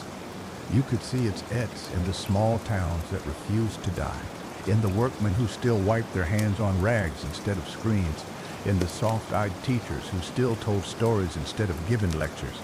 Some said the hollow was proof that the earth itself remembered the touch of patience, that maybe, just maybe, the land keeps account of all the slow, honest work done upon it. There was a girl named Leah Stanton who grew up in one of those outer farmhouses where the wind never stopped singing, and the nights felt wide enough to swallow a man worries whole. Her father was a mechanic, her mother a nurse. They didn't have much, but they had a shelf of old books, and among them sat a weather-redder paperback copy of The Long Horizon. Leah read it till the spine cracked, underlining phrases with a stub of pencil, whispering the lines to herself like hymns. When she turned 16, she biked away into town to see the real ledger. She stood there an hour without moving. She thought it would feel like history, but instead it felt like a mirror. When she turned 18, she left for college in the city, carrying nothing but her clothes and that same worn copy of Mira book. The world she found there was a far cry from the slow breath of Mercer Hollow. Folks hurried everywhere. They measured worth by speed, applause, and the shine of their shoes. Leah felt small at first, but every time she thought of quitting, she'd hear that voice from the page, the voice that had never once told her to be rich, only to be steady. She studied environmental design, determined to rebuild what the world had worn thin. They didn't have much, but they had a shelf of old books, and among them sat a weather-redder paperback copy of The Long Horizon. Leah read it till the spine cracked, underlining phrases with a stub of pencil, whispering the lines to herself like hymns. When she turned 16, she biked away into town to see the real ledger. She stood there an hour without moving. She thought it would feel like history, but instead it felt like a mirror. When she turned 18, she left for college in the city, carrying nothing but her clothes and that same worn copy of Mira book. The world she found there was a far cry from the slow breath of Mercer Hollow. Folks hurried everywhere. They measured worth by speed, applause, and the shine of their shoes. Leah felt small at first, but at times she thought of quitting. She'd hear that voice from the page, the voice that had never once told her to be rich, only to be steady. She studied environmental design, determined to rebuild what the world had worn thin. Her professor said her ideas were too poetic, that she spoke about rivers and crops the way bankers talked about profit. but Leah didn't mind. She believed deep down that the planet itself was a kind of ledger, that every seed planted, every drop of rain caught, every kindness given left its mark somewhere permanent. After graduation, while most of her classmates went off to glossy firms and city towers, Leah went back home. She found the valley still humming slow, the museum still standing, the same rain still falling. She walked into the curated office now run by a woman young enough to be her sister and asked for permission to start something new, a living project. She sold it, the Horizon Fields. It wasn't a monument nor a business. It was a vast stretch of land on the far side of town, restored with native grass, wildflowers, and rain channels. She planted the first seeds herself, hands sunk deep in mud, whispering Eli words as she worked. Never waste a sunrise. The townsfolk thought she was foolish at first, said she'd gone soft, spending money on dirt, but slowly the fields began to bloom. Birds returned, the soil darkened rich again, and soon her project started drawing visitors from the lover. They didn't come to see money at work, they came to remember what patience looked like. Leah held classes out in the open air, teaching farmers, students, even weary travelers about slow renewal. She told them about Eli and Cal and June, about the line that stretched from dust storms to data clouds, all the way to this moment beneath the wind. She said the ledger wasn't that about money, it was about motion. Every honest act moved the world forward, she'd say, and no storm can erase a step made in faith. One night a storm tore through the valley, the worst in a century. Lightning split the sky, rain poured sideways, and trees bent near double. The horizon fields flooded, and by morning most of Leah's crops were gone. The news called it tragedy, but when they came to film the wreckage, they found her knee-deep in mud, planting again. Why start over? A reporter asked. Leah smiled, hair plastered to her face, eyes bright with that same eternal fire. Because the horizon didn't end, she said. It just moved a little further ahead. Those words went viral, spread across every screen and feed. People painted them on walls, printed them on posters. Schools built programs in her name. But Leah didn't chase any of that. She kept planting, kept walking the fields at dawn, letting the rain baptize her work. When she grew old, she built a small cabin at the edge of the hollow, overlooking the same plains where Eli once sold his first bale of hay. On the wall above her desk hung a framed photo of the ledger, open to the last line she loved most. Keep your word. Keep walking forward. She wrote a letter before she died, just one page, folded neat, and left it with the museum curator. They found it years later when her cabin had fallen quiet, the kettle cold. The letter was addressed simply, to whoever keeps the light on next, it read. The ledger never asked us to be perfect, only patient. If you ever forget what you're going, find something worth fixing, something worth growing, or someone worth teaching. That all the Horizon Ho wanted.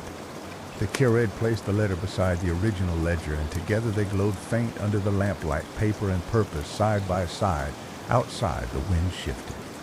The rain began again, soft memory. Down the slope, the horizon field shimmered green under the stormlight, each blade of grass bending but not breaking, born like it knew the secret already. Patience was the only wealth that time could never steal. And somewhere beyond the edge of the valley, beyond the roar of thunder, that old cowboy voice drifted once more through the rain. Ain't no end to this road, kid. Just two travelers picking up the trail. Keep your boots clean, your heart steady, and your eyes on that gold light ahead. The horizon still waiting years after Leah Stanton Lett was placed beside the old ledger. The valley changed again. The world outside had all but forgotten paper. Stories lived in clouds now. Whispers carried in electric air. But Mercer Hollow endured not its stubborn relic, but a living rhythm, slow, steady, and immune to hurry. The museum became a sanctuary for the restless. Travelers came not for exhibits, but for quiet engineers, traders, artists, young dreamers with burnout in their bones. They'd walk through the glass halls, take off their watches without meaning to, and linger before the ledger of the horizon like pilgrims at an altar. One of them was Darius Ng, a software designer from Singapore who built a fortune before 30 and lost his peace soon after. His company had grown too fast, fed on the world hunger for speed. The noise, the greed, the numbers, none of it satisfied him anymore. He'd read about Mercer Hollow in Zed article buried between tech headlines about how the ledger that built a century of patience still sat unguarded under rain light. He flew halfway across the planet just to see it. When he arrived, the valley was gay with mist. The air smelled of wet grain and history. He stepped into the museum, shoes squeaking on the old wood floors, and stopped before the case. The ledger looked smaller than he imagined, humble, like a loaf of bread left for whoever needed it. He read the first line, the one every visitor starts with, "Never waste a sunrise." Then he read the last, "Keep your word. Keep walking forward." Mimi stood there until the curator approached. "You'd be surprised how many come in to stare," the old woman said. Darius smiled thinly. "I'm not surprised," he answered. "I think the world forgot how to wait." The curator nodded. "That's why she built the fields," she said. Motioning out toward the glass wall where Leah Stanton Green Valley rippled in the wind. Patience feeds itself if you let it. Darius left that night and rented a cabin nearby, meaning to stay a week. He stayed 3 months. Each morning he rose before dawn, walked the trails, watched the mist lift from the grass. He helped fix fences, hauled tools, sent by farmers who talked more with their hands than their mouths. Somewhere in that silence he found what no success had given him, the feel of enough. He started writing again, not code this time, but thoughts notes to himself, lessons learned from stillness. Speed is expensive, slowness is earned. Work until your rest feels deserved. Technology should serve time, not steal it. Before he left, he donated a small plaque to the museum, a thin piece of bronze inscribed with his words. Even circuits need a pause between pulses. The curator placed it right below Leolette, and folks began calling that section of the exhibit the Chain of Horizons. Over the years, more pilgrims came, a carpenter from Kenya who taught woodwork to orphaned children, a widow from Brazil who started a library in her husband's name, a teenager from Alaska who planted trees in memory of strangers. Each one left behind a letter or phrase, and the museum kept them building a wall of living scripture. A testament to the quiet revolution Eli Mercer had unknowingly sparked when he bought a feed store a century and a half earlier. Then came the day no one expected, the day the ledger itself began to fade. Not metaphorically, literally. The ink, long dried and stubborn, started vanishing from the page. At first it was small, just a few smudges near the edges, but within months, entire lines ghosted away. Scientists came, historians worried, but the curved only smiled. "Maybe you're done teaching," she said. Still, the town grieved. People led for vigils, singing old work songs beneath the rain, lighting lanterns in the museum courtyard. But when the last word disappeared, something strange happened. Across the world, on the anniversary of its vanishing, millions of people wrote in their own journals, apps, or scraps of paper the same words. Keep your word, keep walking forward. It wasn't planned, it did happen. The rain finding its way downhill. The ledger had simply gone home into hearts, into habits, into every honest act done in silence. Decades later, a new generation came to Mercer Hollow. The museum was smaller now, reclaimed by vines, its exhibits half digital, half memory. But the people still came. They still stood where Eli Book once sat, looking out through the cracked glass at the endless green beyond. Teachers wrote students, parents raised children, and each of them left something, a coin, a word, a folded note, small offerings to the spirit of the horizon. And one night, as a storm broke over the hills, a group of them stayed behind, lighting candles where the ledger used to rest. A young woman stood at the front, rain in her hair, voice soft but steady. She recited from memory the lines that had outlived 1,000 storms. It ain't about what you hold, but what you build for the sun sets. It ain't about owning the horizon, but earning the road beneath your boots, so long as you keep walking, the light will find you. The others joined her, a low hum at first, then a chorus, then silence in. The rain fell harder, but no one moved. Somewhere out in the dark, lightning flashing for a breath of a second, it looked like an old rider cracking the ridge again, that low coat flapping in the wind, his horse steady beneath him. He didn't stop. He never did. He just kept riding into the glow where the sky met the earth, leaving behind only the sound of hoofbeats and a whisper older than wealth itself. Don't waste your sunrise. The candles flickered, the rain softened. The wind carried that whisper down through the valley and into every open window where someone still believed in trying again. And so the story never ended. The stories that don't, they just keep moving hand to hand, word to word, sunrise to sunrise. The years after the last fading of the ledger ink came like quiet chapters. Dawn expected to write. The hollow aged gently, wrapped in seasons that still rolled across the land like a steady hymn. The turbine slowed, the glass museum turned soft with moss and ivy, and the air took on that calm weight only places rich in memory can carry. The road into town narrowed again, let traffic, fewer lights, and travelers started calling the route the Patience Trail. They said the drive itself felt like a sermon, long, slow, humbling. There weren't many permanent folks left, just a handful of families and caretakers. One of them was Etta Reyes, a woman born 2 towns over who'd wandered in one spring looking for work and never left. She wasn't a historian, not by training, but she loved stories the way folks love prayer. Her grandmother used to tell her that the soul of a place lives in its rhythm, not its buildings, and Etta believed it. She took care of what remained of the museum, nesting the glass, oiling the hinges, sweeping the porch where the rain pooled. Most days she worked alone, but she never felt lonely. The Hollow had a way of talking back. Each morning before dawn, she'd step tied with a mug of coffee and watch the fog crawl down the hills like breath from a sleeping giant. The wind turbines barely turned anymore, but their slow blades creaked softly lullabies. In that stillness, she'd whisper, "Morning, Eli," that the valley itself could hear. Then she'd begin her rounds. Inside the museum there wasn't much left to guard, just the empty case with the ledger once lay, Leah Stanton Lett framed beside it, and the digital archive still humming faint from solar power. Sometimes visitors still came, a hiker, a student, a couple wanderers looking for meaning in the quiet. Etta would pour them tea and tell the story, always a little different, always true. She never rehearsed it, she just let it roll like an old tune on a porch guitar. Started with a boy named Eli, he'd begin, who bought hay when the world went dry. Ended with a girl named Leah who planted grass when the world forgot how to wait. They'd listen, nodding, maybe crying. And when they asked her if the ledger disappearing was sad, she'd smile and say, "Not to me, paper can't hold what the wind already remembers." One winter evening, after a rare snow, Etta found a small package left on the porch. No name, no address, then a bit of twine and a wax seal shaped like a sun over a horizon. Inside was a thin, hand-bound book with blank pages and one line scrawled on the inside cover. For the next keeper of the light, she ran her fingers over the ink, feeling the weight of it. That night she started filling the pages, not with finances or tallies, but with letters to no one in particular. Notes about the weather, about the visitors, about how the valley still smelled like hope after rain. She called it the Quiet Ledger. Months turned to years. The book thickened with words and dust. One spring, a group of students came from a nearby college wanting to study cultural persistence. They found Etta sitting on the porch, humming low. She showed them the Quiet Ledger and said, "Now this is what persistence looks like, hand to hand, storm to storm." I helped her digitize it, then shared it with their classmates across the country. Within months, thousands of people started their own Quiet Ledgers, some online, some handwritten.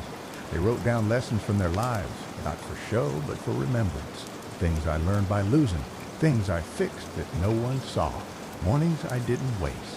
The movement spread like rain down a dry hillside, quiet, patient, inevitable. Years later, when Etta passed, they buried her under the hill where the turbine stood still. Her notebook was placed in the old glass case, pages open to the first line she wrote, "For the next keeper of the light." The town read one last time that spring. The museum was full of candles and gentle voices, stories pouring like water from every corner. Folks read from their ledgers, old and new, farmers, artists, wanderers. A young boy stood near the front, nervous, clutching a scrap of paper. He cleared his throat and read, "My granddad taught me to wait for rain before planting. I didn't, and the crops failed. But I planted again anyway." That all this book had asked of us, right? Just to try again. And that room went still. Outside, thunder rolled far away and people smiled through tears. When the storm broke that night, the rain came heavy, flooding the old gutters, pounding against the museum roof till the whole hollow smelled of life ahead. The candles went out one by one, but nobody moved. They listened to the water, to the wind, to the faint echo that had never left these hills. If you'd been there, you might have sworn you heard that old voice once more, softer now, worn by time, but still carrying a grin you could feel in your chest. Ain't no end to it, friend. You plant, you wait, you rise, you rest. That the only compounding that matters. And when morning came, the valley shone brighter than it had in decades. The grass glistened, the turbine spun lazy again, and the sun rose slow, wide, and golden. Folks said it looked like the horizon itself was smiling. And so the ledger, by name or by spirit, kept on breathing in the hands of whoever cared enough to write, to work, to wait. The hollow never died because it was never a place. It was a promise whispered across generations, across storms, across the endless prairie wind. Don't waste your sunrise, keep the light on. And so it burned on, quiet and eternal, carried not in ink, nor in memory, but in every heart still humble enough to listen to the rain and believe that tomorrow was worth earning. Time didn't stop for Mercer Hollow. It dead slowed down to the speed of breath. A new century slid quietly over the land, and the place was less a town now and more a promise still being kept. The museum glass had long gone opaque with the haze of years, vines tracing lazy letters up its sides. The turbines turned on when the wind had a mind to, and the roads out of town were so narrow a man could hear his own thoughts all the way to the horizon. Yet still, people came. Not many, just enough to keep the story alive. Most came without knowing exactly why. They'd heard a whisper about a valley that could teach a body how to be patient again. Some bought cameras or notebooks, so only weariness, all left faked. They'd sit on the porch where the ledger once lived, the air heavy with the scent of wet cedar, and listen to the caretakers tell the tale. A man named Eli had traded dust for feed, how generations had carried his lesson like a lantern through storm and progress alike. The caretakers were different every decade, but their voices carried the same rhythm. The newest one, a young man named Jonah Cruz, wasn't from around there.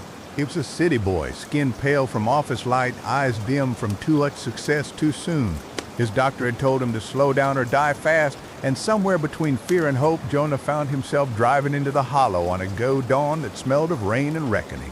He didn't land to stay, but the first night he heard the rain on the tin roof of the old museum house, something ancient in him unclenched. He slept like a man forgiven. By morning, he decided to stay a week. A week turned to months, then to years Jonah took to walk in the fields at dawn, learning the valley silences. Rebuilt the benches, ounced the museum, polished the brass plaques, and read every left by strangers across the generations. He memorized them till he could recite each line like a prayer. And when travelers came, he greeted them with coffee and quiet. Didn't tell the story the same way Etta had. His voice was softer, almost reverent. He'd begin not with Eli or the feed store, but with a question, "Have you ever seen a sunrise that forgave you?" The visitors always paused, unsure what to say. Then Jonah would gesture to the horizon and smile. "Stick around till dawn. You'll understand." One evening, after a heavy storm, he found a small bundle drifted against the museum door, a waterproof sachet, torn open by wind. Inside was a tablet, cracked but still humming. When he turned it on, a message blinked across the screen. It was a letter from a traveler half a world away. "I couldn't make it to the hollow, but I wanted you to know your story reached me." I started again. I'm walking forward. There was no name, no return address, just that line. Jonah printed it, framed it, and hung it beside the old case where the ledger once sat. It became the final entry in the wall of wisdom. Folks called it the global ledger, though Jonah never did. He just said it was proof that patience still had wings. Years rolled by, seasons wore thin. The valley began to change once more, not by progress, but by purpose. The horizon field spread again, tended now by volunteers from places Jonah couldn't even pronounce. They came to plant, to learn, to heal. Children ran barefoot through the wet grass. Old men whittled under the awns, and on nights when the storms came hard, the town glowed with lanterns instead of fear. When Jonah grew old, his hair silver and his voice low wind through wheat, he wrote one last line in the caretaker logbook. "If the world forgets how to be still, tell him to come me, tell him to wait for rain." After he passed, they buried him beside Etta and Leah, high on the ridge where the first light touched the land each morning. The museum closed for good that year, but the people kept coming. They found other ways to keep the story alive, through song, through film, through whispers at campfires scattered far beyond the hollow. And on one of those nights, under a sky thick with stars, a child somewhere far from Texas looked up and asked her father, "Do you think there was a man who sold the horizon?" The father chuckled, brushing dust from his boots. "Maybe," he said. "Or maybe it was a way of reminding us that the horizon's still for sale to anyone willing to earn it." The wind sighed across the plain, carrying the scent of rain, and somewhere no one could say it that wet. An old voice drifted through the night again. "Don't waste your sunrise." The world, weary though it was, listened. For a heartbeat it slowed. The stars flickered brighter, the earth breathed deeper, and the rhythm of patience beat on soft, eternal, unbroken. Years later, when even the word museum had started to sound as something from a fairy tale, the hollow was mostly sky and silence. Grass swallowed what was left of the old buildings. A few beams from the museum still stood like the ribs of an ancient creature, creaking when the wind pushed through. Yet people still found it, drawn by rumor or by need. They didn't come for photos anymore. There was nothing left to see but the wide open. They came for the feeling, that strange quiet that made your heartbeat slow down and your thoughts fall in step with the wind. One spring morning, a girl with copper hair and a camera drone climbed the ridge that the caretakers were buried. Her name was Nina Hale. She wasn't a historian or a believer. She was a documentarian from a world that had traded patience for precision. Every second of her life lived inside screens. She'd come to film the ghost town of forgotten virtue. Her producers caught it. She expected a relic. What she found was a pulse. The grass shimmered silver in the morning light. The air carried the smell of rain that hadn't yet fallen. She wandered down to where the museum had stood and found the old case still there, cracked open, half buried in vines. On its glass lay the faint outline of words weathered there by time barely readable, but still there. Keep your word, keep walking forward. She knelt, wiped the dust, and whispered the phrase without meaning to. The words felt strange on her tongue, too simple, too slow. But the longer she stayed, the more they rooted in her. She slept that night in her truck, the windows down, the horizon stretching wide like a promise.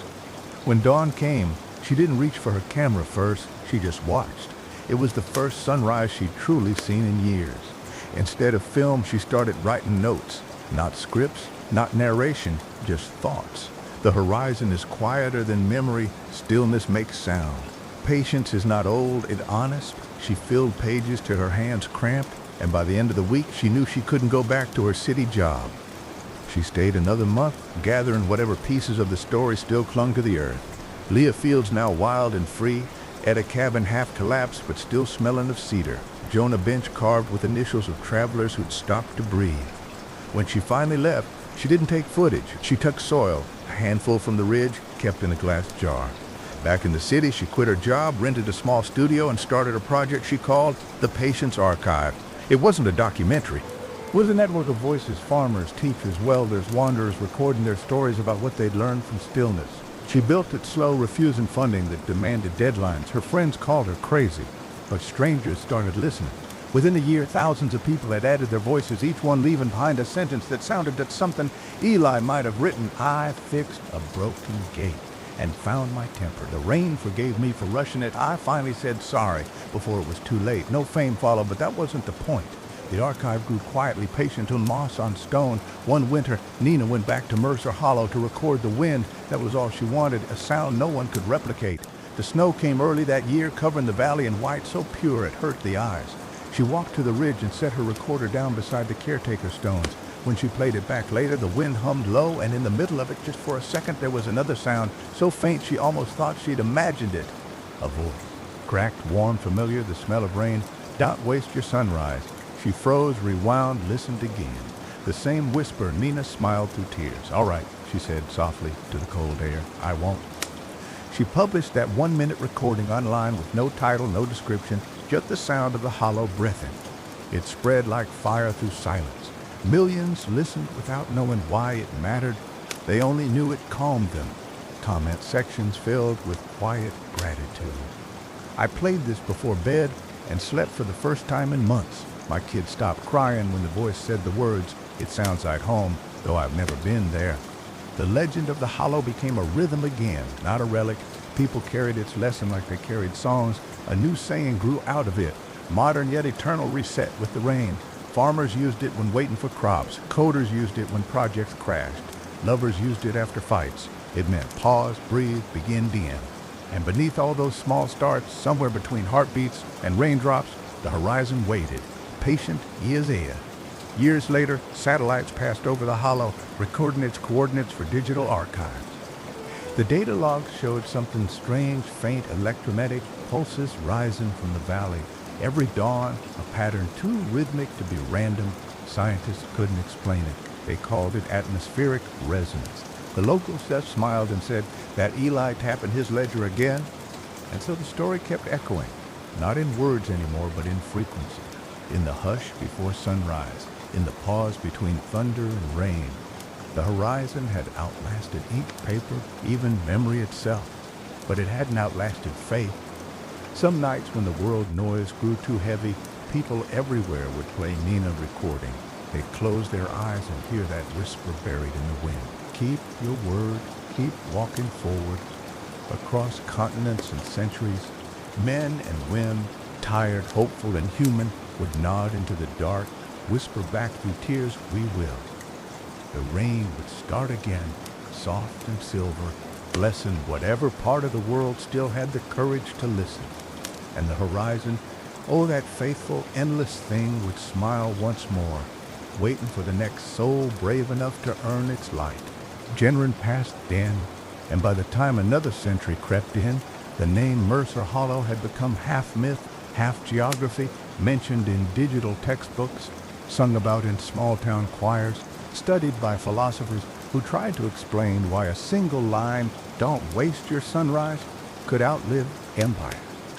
Yet no one could quite say when the hollow had stopped belonging to Texas and started belonging to the world. The land was wilder now. Satellites still mapped it, sure, but no one fenced it. Nature had reclaimed its shape. Oak and mesquite, twin-envied roads once ran, grass whispering over the foundations of what used to be the museum. If a stranger happened upon it, they might not see a single wall still standing, but they'd feel it. Some places carry it at even after the stone forgets the story. One spring, a small caravan of travelers came from far east, pilgrims of a new kind. They weren't religious, at least not in the usual sense.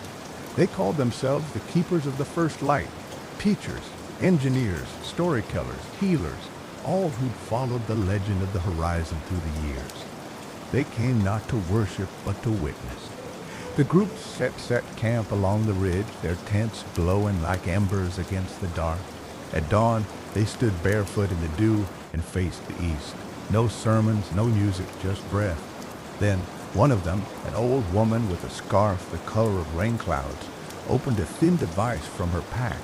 The screen flickered to life, playing Nina Hale's century-old recording. The faint wind, the whisper, the words.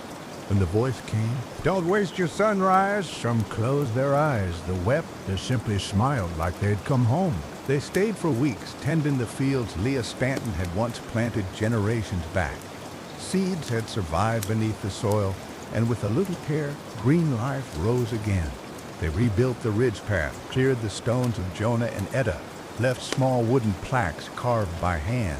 But most important, they carried with them their own ledgers, not of numbers, not of words, but of deeds.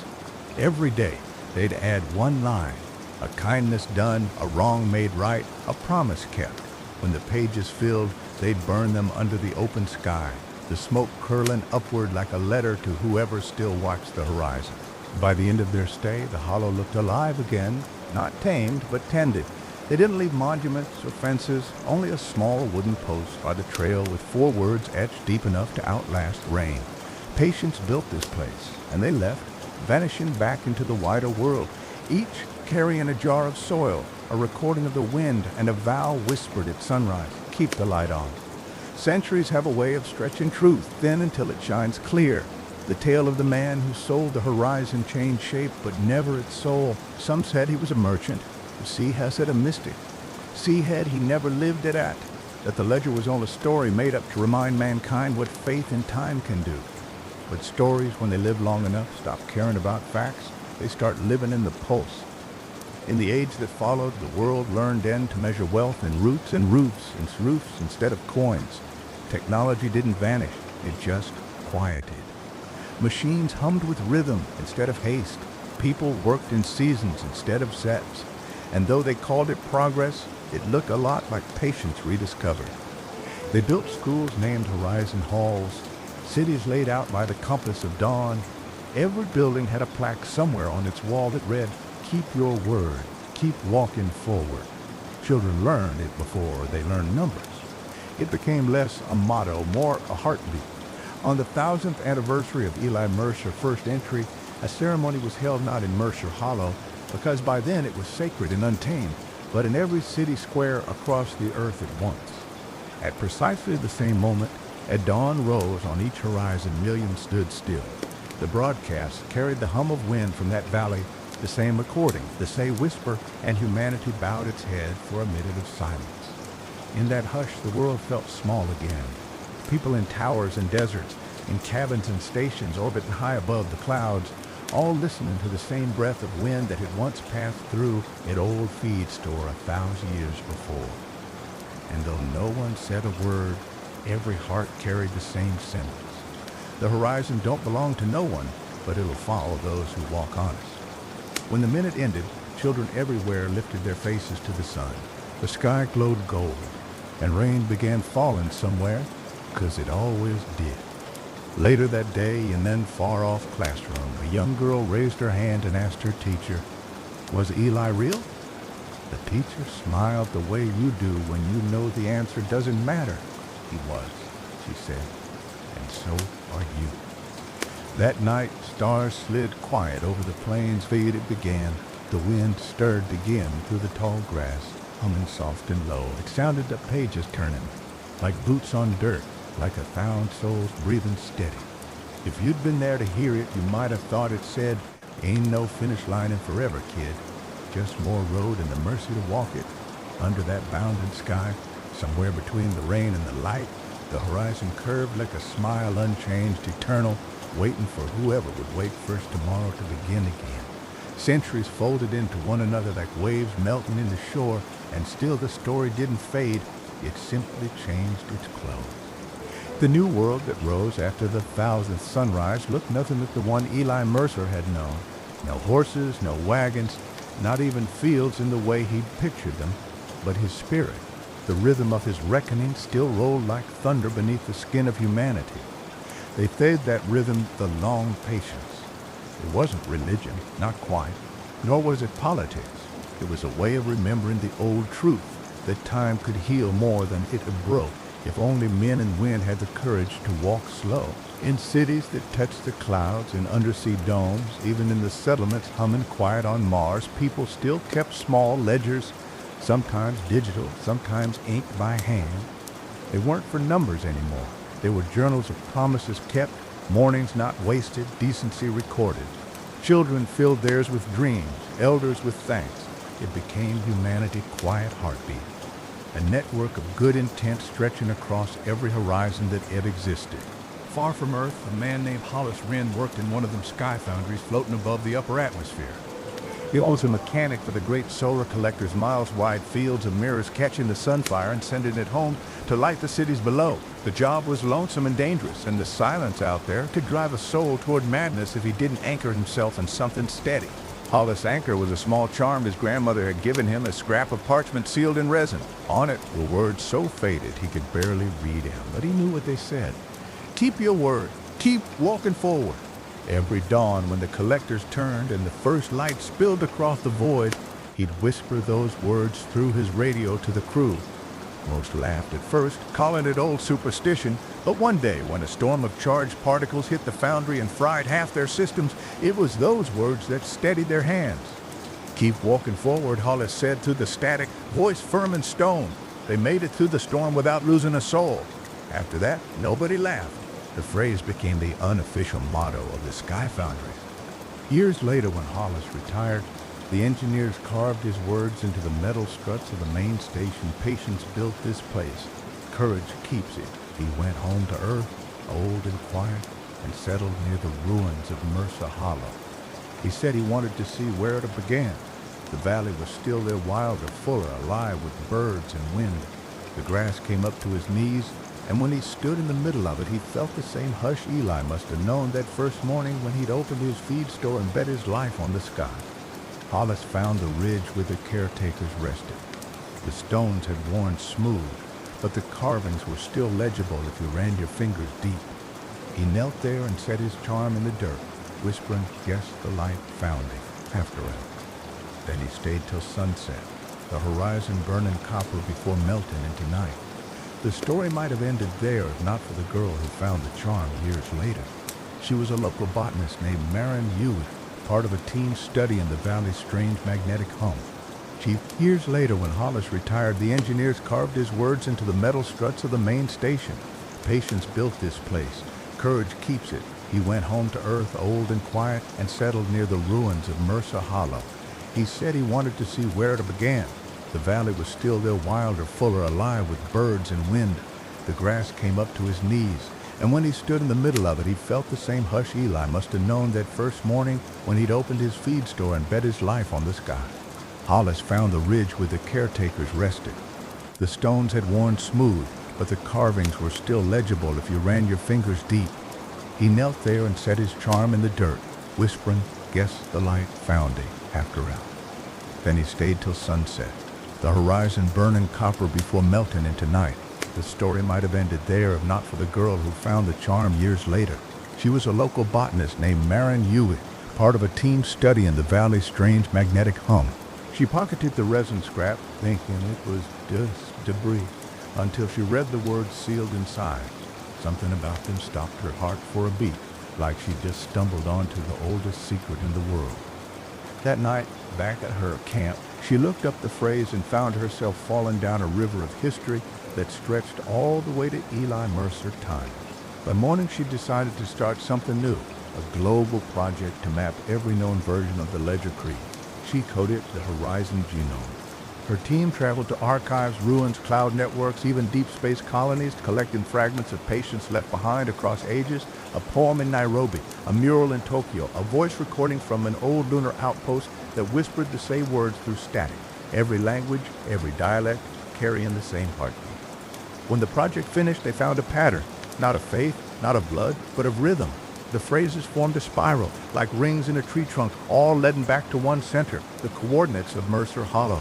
So they came, scientists, poets, families.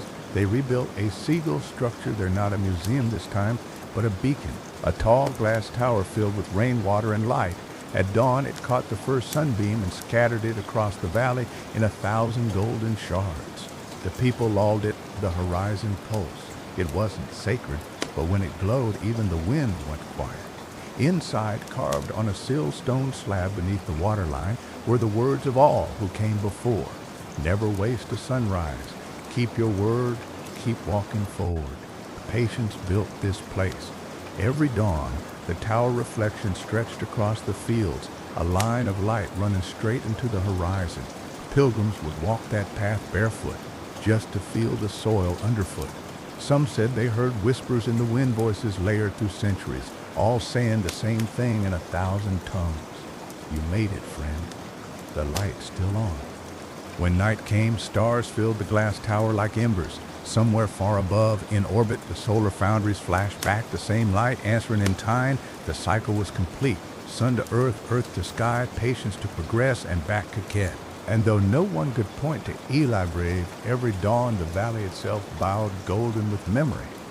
The horizon didn't belong to anyone anymore. It belonged to everyone who dared to begin again. And somewhere in that endless lake, if you listened close, you could still hear that old cowboy voice drawling, amused and proud. Told you, son, the horizon was worth the wait. The wind laughed with him, the grass nodded, and the sun rose slow, steady, eternal proof that the stories don't end. They keep walking. Still the centuries turned, slow and wide, like the wheel of a wagon that refused to rust. The hollow never vanished. It simply faded into a kind of living rumor, a breath caught between generations. Maps stopped naming it, satellites flew over without notice, but every few years someone would stumble upon it again, like a secret whispered back into the world.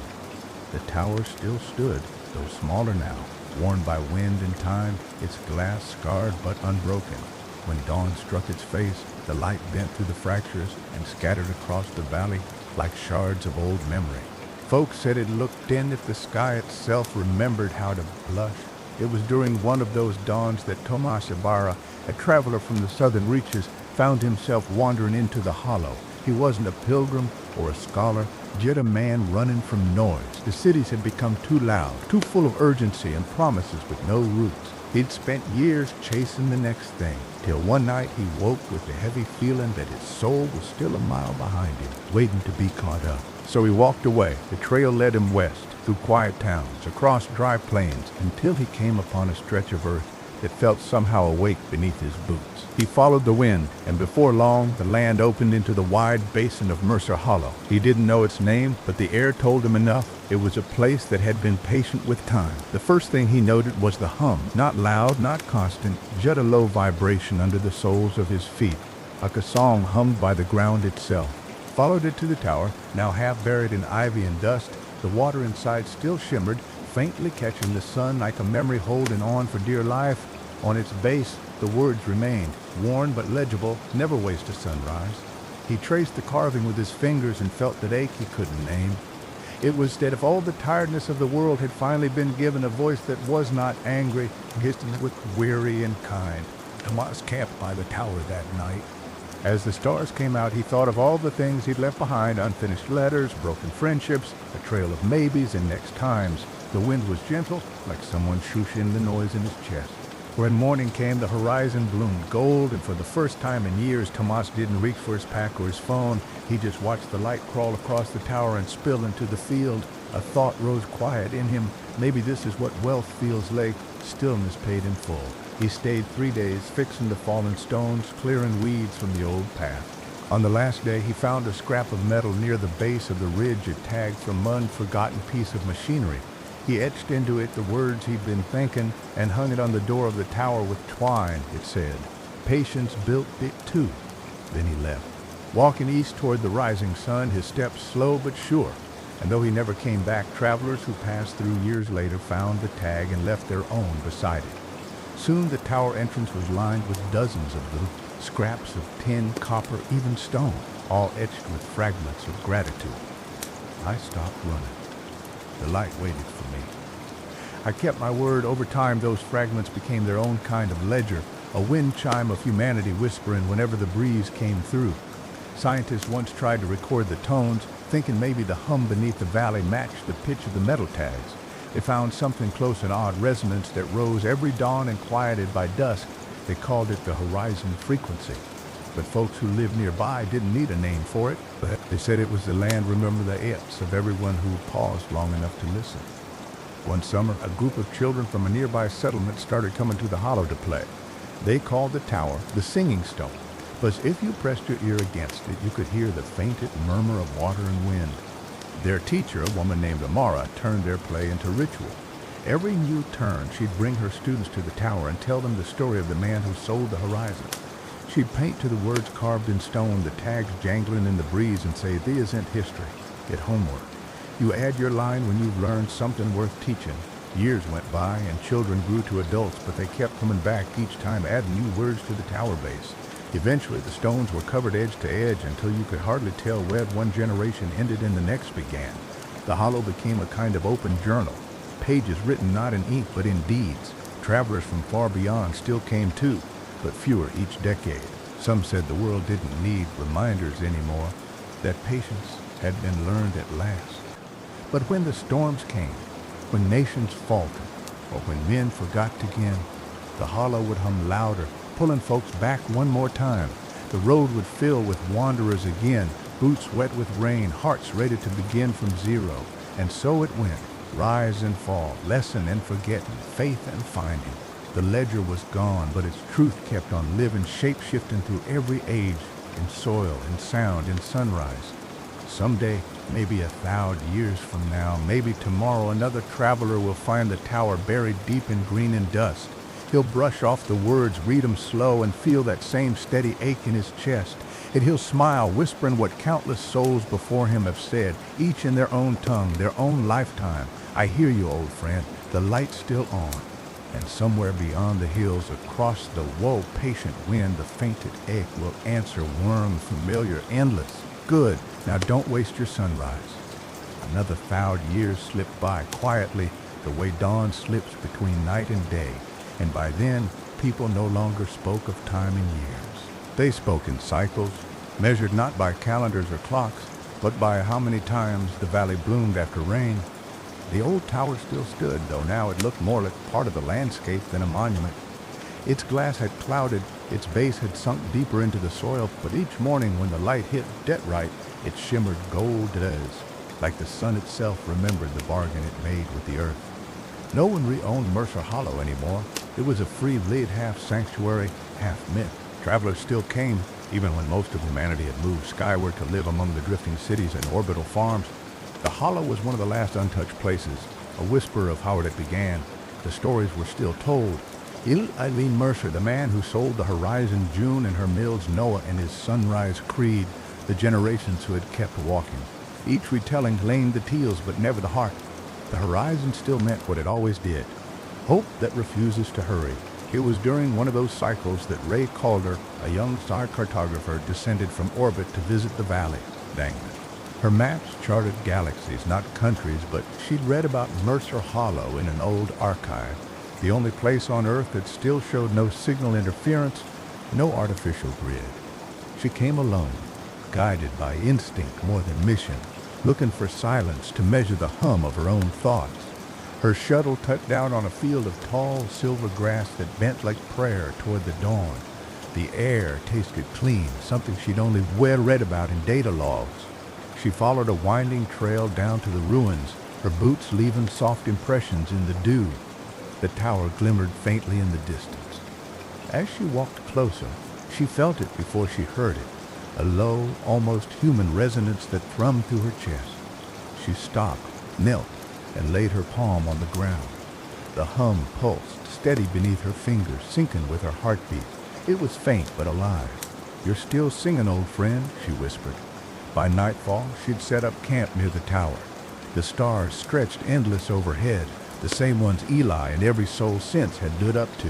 She couldn't sleep, so she pulled out her hollow recorder and began speaking into it soft, unsure if afraid to wake the valley. "Strange," she said.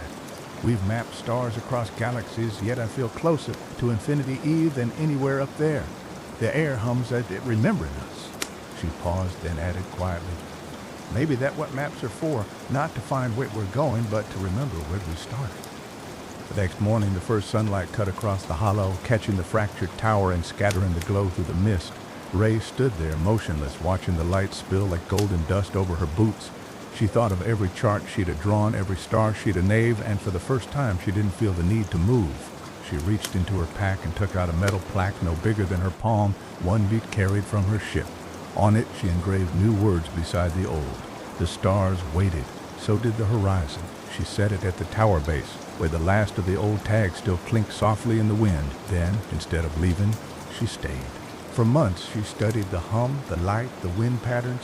She noted that the tower always shone brightest when the world was quietest, when the wind dropped, when no engines droned overhead, when the land could finally breathe. She started calling it the resonance window, a moment of perfect stillness each dawn when the hollow and the sun seemed to recognize each other again. Ray recorded every one she could, and when she finally left, she broadcast the frequencies into the void, a farewell gift to the stars she used to chase. Her transmission spread across the network of human worlds, slow but steady, a song of patience traveling at the speed of light. Centuries later, her resonance window became a ceremony.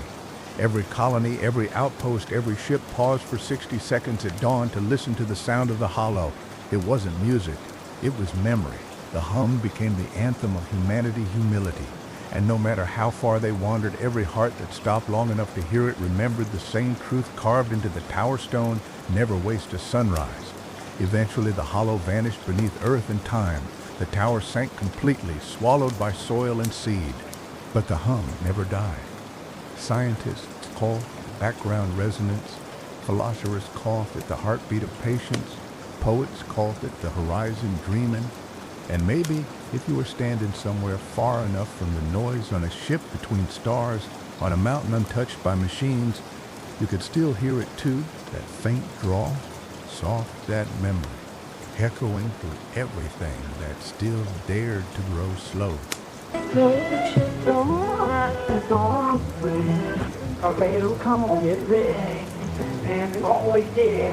It always did. Like millennia stretched thin until the names of places and people melted into legend. The world itself had shifted, continents rewritten by the slow handwriting of wind and water, yet the hum of the hollow never quit. It carried beneath oceans, across tectonic scars, through veins of crystal that glowed faintly the sunlight couldn't reach. The hum had become the oldest surviving thing on Earth, and though no human voice remained to tell its story, it remembered every one. Creatures of the New Age, soft-boned, luminous, built from the dust of what had come before, still paused at dawn when the horizon turned gold. They had no words for sunrise, no need for language at that, but the light made them bow their heads in the same quiet rhythm. Nuns called gratitude. In their genes, deep beneath all the mutations and miracles, the phrase still lived, written not in letters but in pulse and breath. Keep your word, keep walking forward. When the first of them, curious, fearless, dug through a cliffside and found the upper curve of the glass tower, it shimmered like a fossil of light. They traced the cracks with fingers that glowed faint in fireflies. The sound that came from the contact was music, the old resonance singing through time itself. They led their every cycle, listening to the hum, learning what their blood already knew. That patience was not a tool but a tide. Somewhere beyond that horizon, humanity children among the stars still kept their watch. They had forgotten the names of their forebears, but each colony, each drifting arc, still honored the resonance window. At dawn, when the light from distant suns brushed their hulls, they would open the comm channels and broadcast the old hum carried across light years, merging with the heartbeat of the planet that birthed them. The signal found its way home one final time. It reached the hollow vein, a whisper, stirring the dust that lay thick over the buried tower. For a moment that lasted longer than seconds, light rippled through the ground soft, slow, awakening. The glass beneath the soil caught it, multiplied it, and for the first time in 10,000 years, the valley glowed. Every grain of earth turned gold. Every drop of air sang. It wasn't resurrection, it was remembrance. The planet itself seemed to say, I remember you. I remember your patience, your hands, your long walk toward the light. And in that shimmer of eternity, the old voice came back, not loud, not ghostly, but warm and amused. Same Ed always. Told you the horizon don't end. It just keeps waiting for whoever got the sense to show up. The hum deepened, then softened into silence again. But it left something behind, a rhythm in the soil, a pulse that would never fade. The luminous beings bowed and pressed their hands to the earth, understanding without knowing why. They stayed until the sun sank, until the valley turned silver with dusk, and when they left, their footprints glowed faintly for miles. From orbit, the pattern looked like a spiral rim, installed in people like choirs with lead off a for person, and then some liberal as an odorless I behavior, much all agree with the ones. From orbit of empty and enjoy there, you free said you and he starts a lot brand up, so it tells you it's an imperial job. They are turning things cowboys, that's what could make her now. Cough, so I'm married, the being and the door and good right. I'm to be able to get 3 days here. I'm here to have I come back to the free or now people in there all the water on. That we have to be like a Texas guy down burning thing something to it. Okay, it's fair and I know and you know drop the settings of course. Then I there's a few little things out and these were supposed to try in the galaxies. Simulation of steamer gold stitched between galaxies. We wonder who lost their way steered by it. They said that if you pull out that eye long enough, you'd be tongue. No one knew it then, though they already had home with never a place, but he would be right if I didn't see through the dark. Who's the sunrise promise would never rush, so the universe kept turning quiet, and then from that somewhere in that vastness, dust from Eli Mesopede store floated to a nebula, mingled with light older than thought destroyed and began beside a small campfire under a Texas sky now burned in a billion suns. And maybe, if you listened close enough, through the static of time itself, you could still hear that drawl written on the wind of creation. Don't waste your sunrise, friend, the old fortune worth keeping, and the stars' faithful fee would blink back its sparks from Jedhead Priest's mess. It killed no cosmos and I'm sure to lead to the bloody people in the reason I now he's still to know called the league and now mace your sunrise, friend. Yeah, make the many fortune worth. Even the stars' faithful fee would blink back big sparks from an endless campfire, each one a ledger line, each one a promise kept. Eons drifted past the golden breath drawn by the cosmos itself, Stars lived and died, galaxies reeled into new constellation, and still the faint line of gold that men once thought a horizon lingered in the night, an unbroken thread woven through the dark fabric of space. It had outlasted language, nation, and flesh, yet it was never gone, only waiting quietly for the next voice to call it by name. Beyond the remains of Earth, a quiet colony drifted through the outer rim of a newborn galaxy. The people aboard that vessel were not like the old kind. They were woven from of code and sail, luminous at the edges, their veins pulsing with data instead of blood. Yet even in all that progress, they carried something tender, an ache for stories older than steel. They didn't have books anymore, not lay. Stories were songs now, etched into the frequencies that kept their great ship alive. One archivist, a woman named Lyra Venn, spent her life collecting such songs. She'd grown up listening to the hum of her mother maintenance drones, always wondering if machines dreamed when they rested.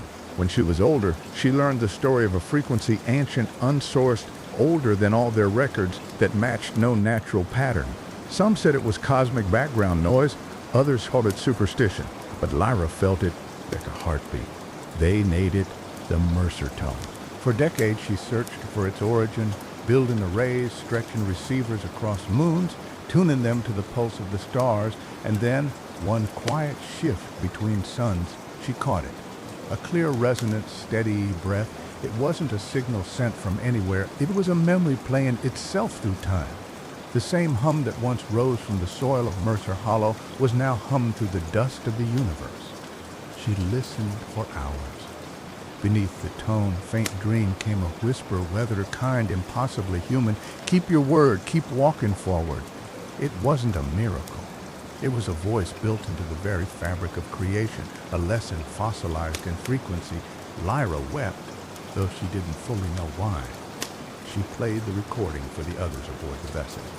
At first, they thought it was a malfunction, but when the resonance filled the hall, everyone fell silent. Some closed their eyes, others clasped hands. It was as if the whole ship remembered how to breathe again. They began each dawn, if you could call it that, in the light of twin stars, with the tone playing softly through the corridors. Leah left, though she didn't fully know why. She played the recording for the others aboard the vessel. At first, they thought it was a malfunction, but when the resonance filled the hall, everyone fell silent. Some closed their eyes, others clasped hands. It was as if the whole ship remembered how to breathe again. They began each dawn, if you could call it that, in the light of twin stars, with the tone playing softly through the corridors. It became their ritual, their prayer, their sunrise in the void. Over time, they stopped calling it the Mercer tone. They called it the reminder. Lyra wrote a single entry in the ship archive before her years ran out. The horizon was never a lie, it was a hum. The sound of patience holding the universe together. Her ashes were scattered near the ship's solar sails, and when the light struck them, the particles glittered like a billion tiny ledgers, recording everything the universe had the promise but never hurried to deliver. Centuries later, the colony itself became a myth. The reminder spread from ship to ship, from station to settlement, until it reached back toward the cradle of its Earth. Earth was long quiet by then, but its orbit still carried satellites powered by sunlight and habit. One day they caught the hum again. The last machine to orbit the planet, a weather-radar probe, half buried in space dust, played it back into the dark, fulfilling a duty older than memory. Down below, the hollow, if you could still call it that, was no longer valley or plain. The tectonics had lifted it high, turning it into a mesa of crystal and salt. The tower was gone, yet its glass had seeped into the stone, hardening into veins that glowed when the sun touched them every dawn. For a few fleeting minutes, the mountain shimmered gold, humming faintly. There was no one to see it, but still it sang. And that's how the story endured. Not because anyone told it, but because the world itself refused to forget. Every breeze, every particle, every L that had been carried, Eli Mercer Creed still whispered it into the long corridors of existence. Patience is wealth. Sunrise is mercy.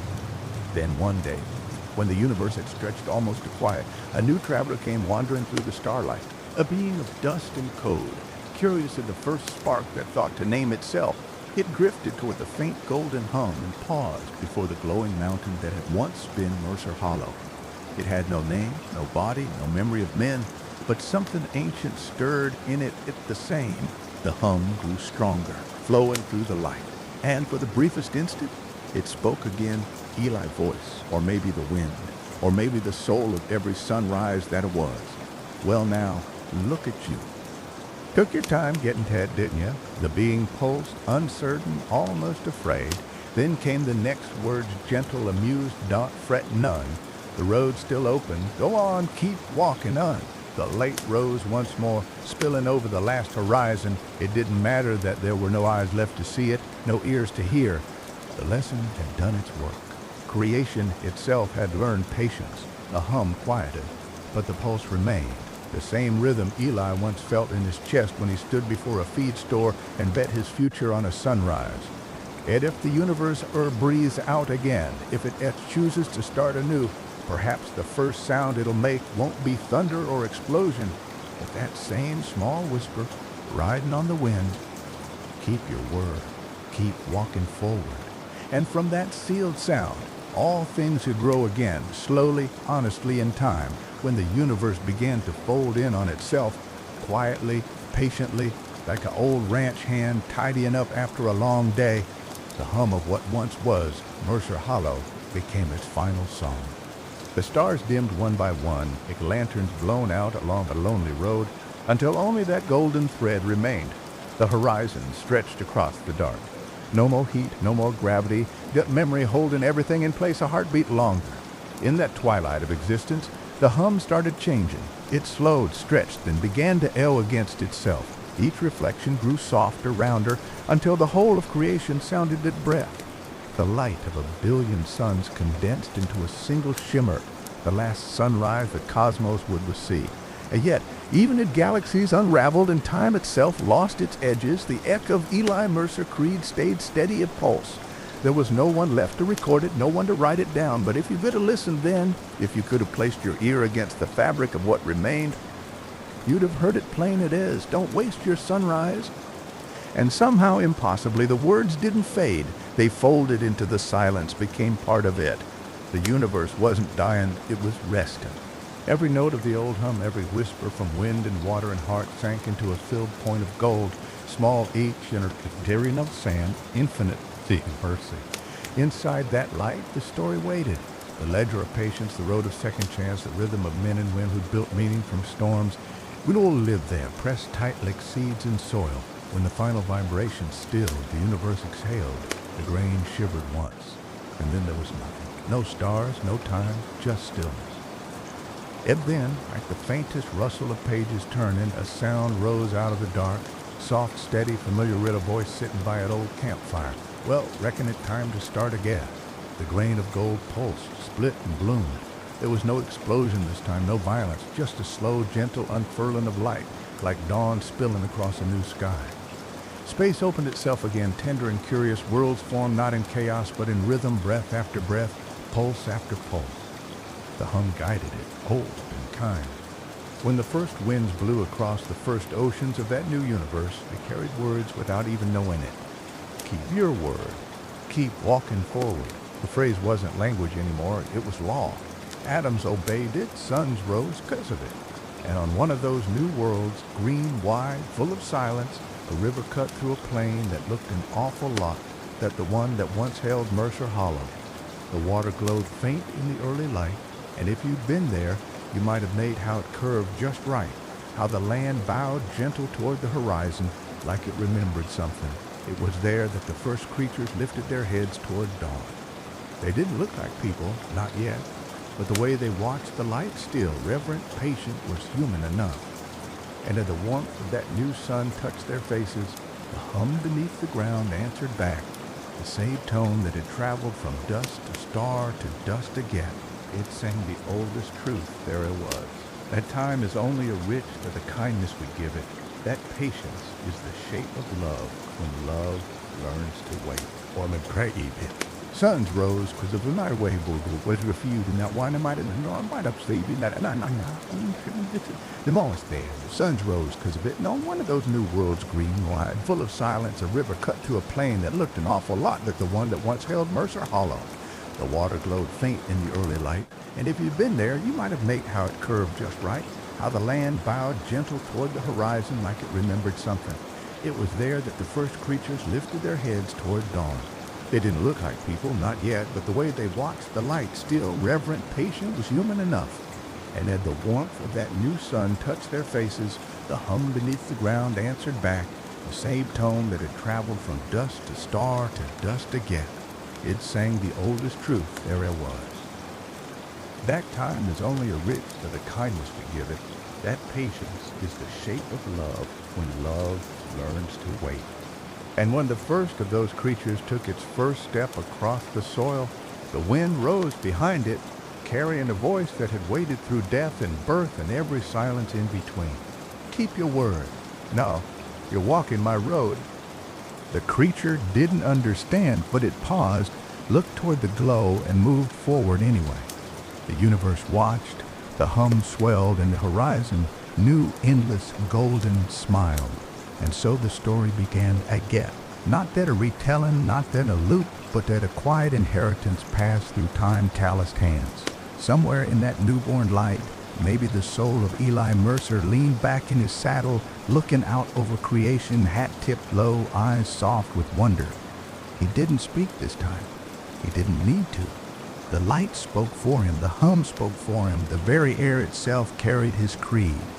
And though ages would come and fade, and though the stars would one day dim again, each sunrise in that new cosmos would carry the same pulse, a low, kind rhythm, saying to anyone who dared to listen, the horizon don't belong to you, friend, but it'll walk beside you if you're patient. Then always the dawn answered with gold. The hum steadied into silence, and from that silence time began its long, slow march, again steady of footsteps, faithful they promise. Somewhere out there, in whatever tomorrow means, a story will be told about a man who sold the horizon and bought it back with patience. And the teller, whatever form they wear, will smile that they say it, their voice drawling just a little through the ages. Don't waste your sunrise. The wind will pick it up. The light will agree. And the new world will keep turning, not out of duty, but 'cause it still remembers the way mercy sounds when it hums.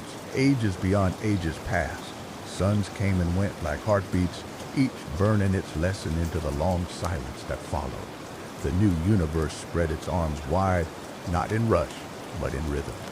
Creation, once born from chaos, now grew from calm. Every spark, every breeze, every orbit carried within it that quiet memory of patience, the hum that had once whispered beneath the soil of Mercer Hollow. Across this reborn cosmos, worlds bloomed soft and slow, each one shaped by time that no longer hurried. Seas didn't crash, they unfolded. Mountains didn't rise in violence, they grew, grain by grain, under the careful guidance of wind and light. It was then if the universe itself had learned how to breathe, long and deep, the way a tired soul exhales after finding peace. On one small blue-green world, much younger than Earth but holding the same melody in its core, a traveler named Kael wandered the edges of dawn. He wasn't human, the Eli had been, but the look in his eyes, the way he studied the horizon, felt achingly familiar. His people lived by the water, harvesting light itself for warmth, singing to the waves that answered back. They had stories, too, strange echoes of voices they'd never heard. One of those stories was older than all the others. They called it the hum at first light. No one knew where it came from. Some said the sea sang, others said the sky remembered.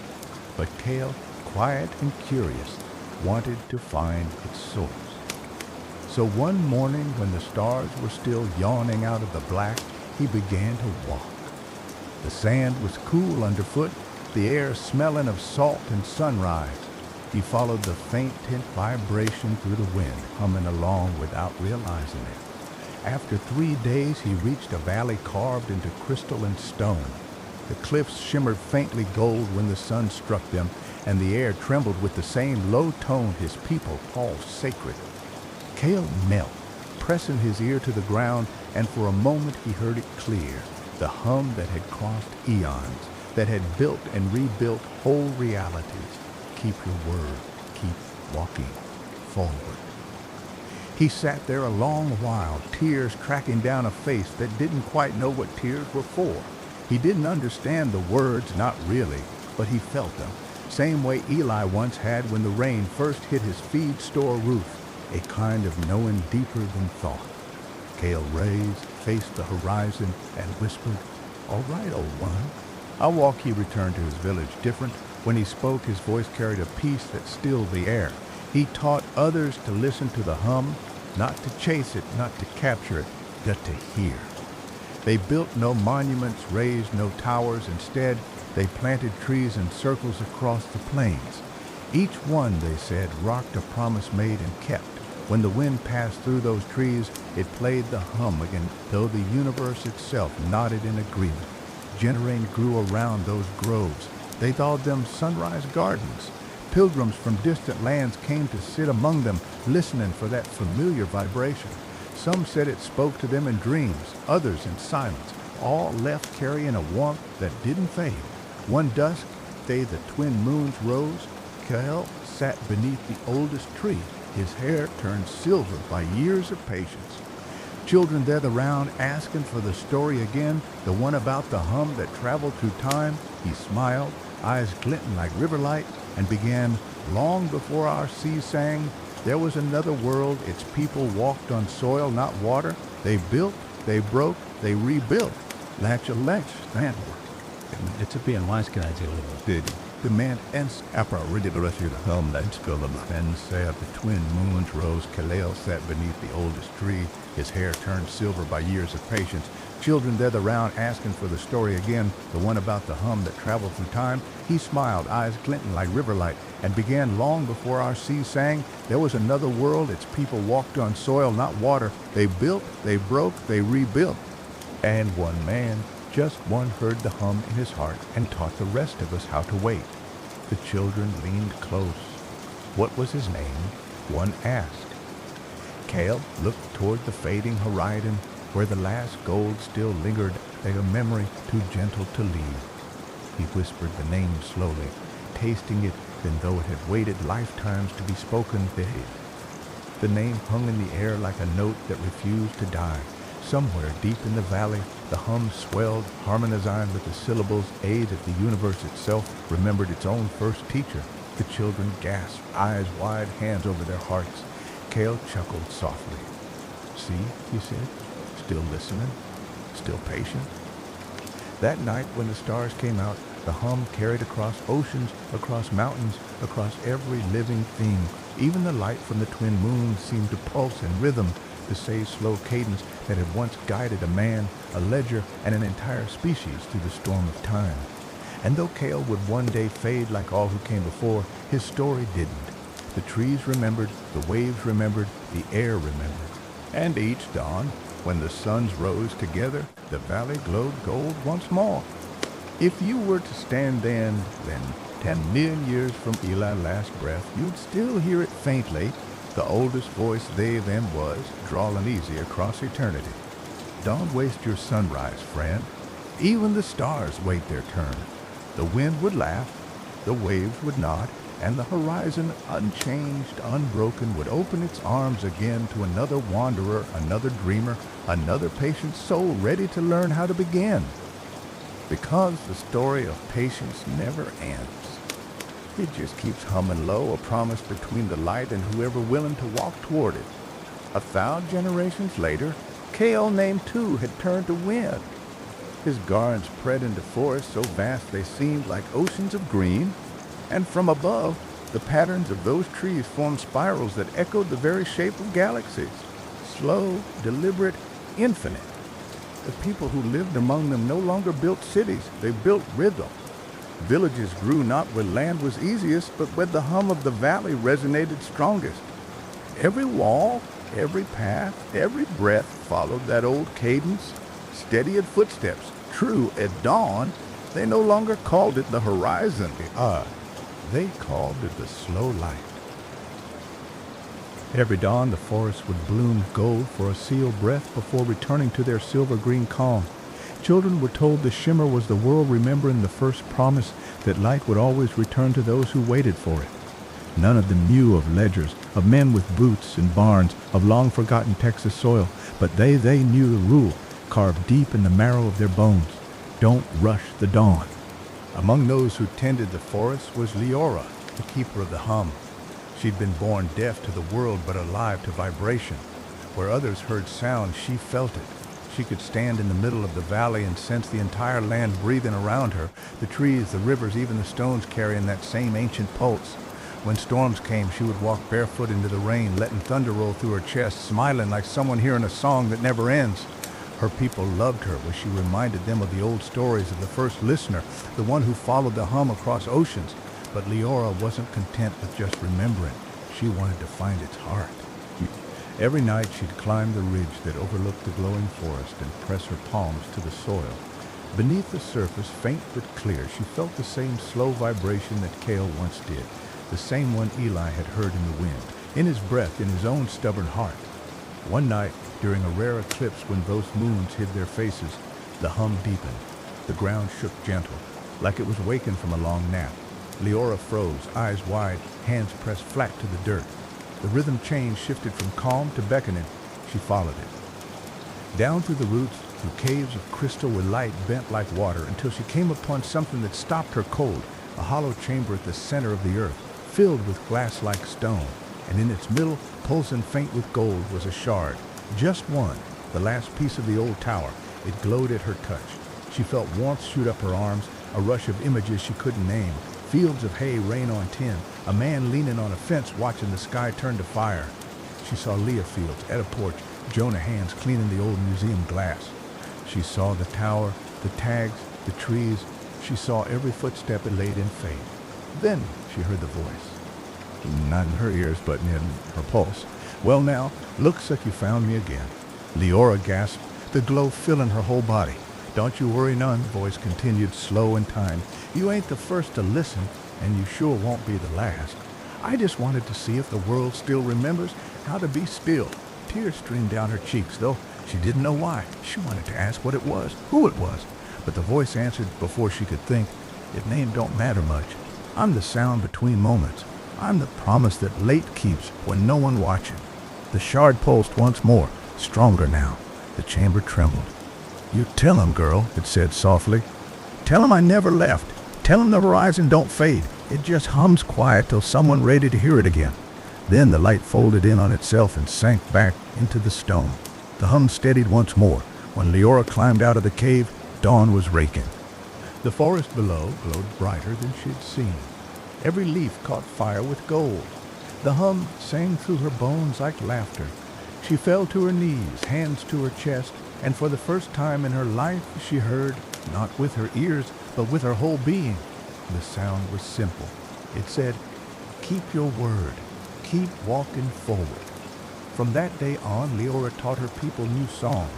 Not hymns, not chants, just breath and pause, rhythm and waiting. They vev at dawn and exhaled together, thousands of hearts sinking to the same old cadence.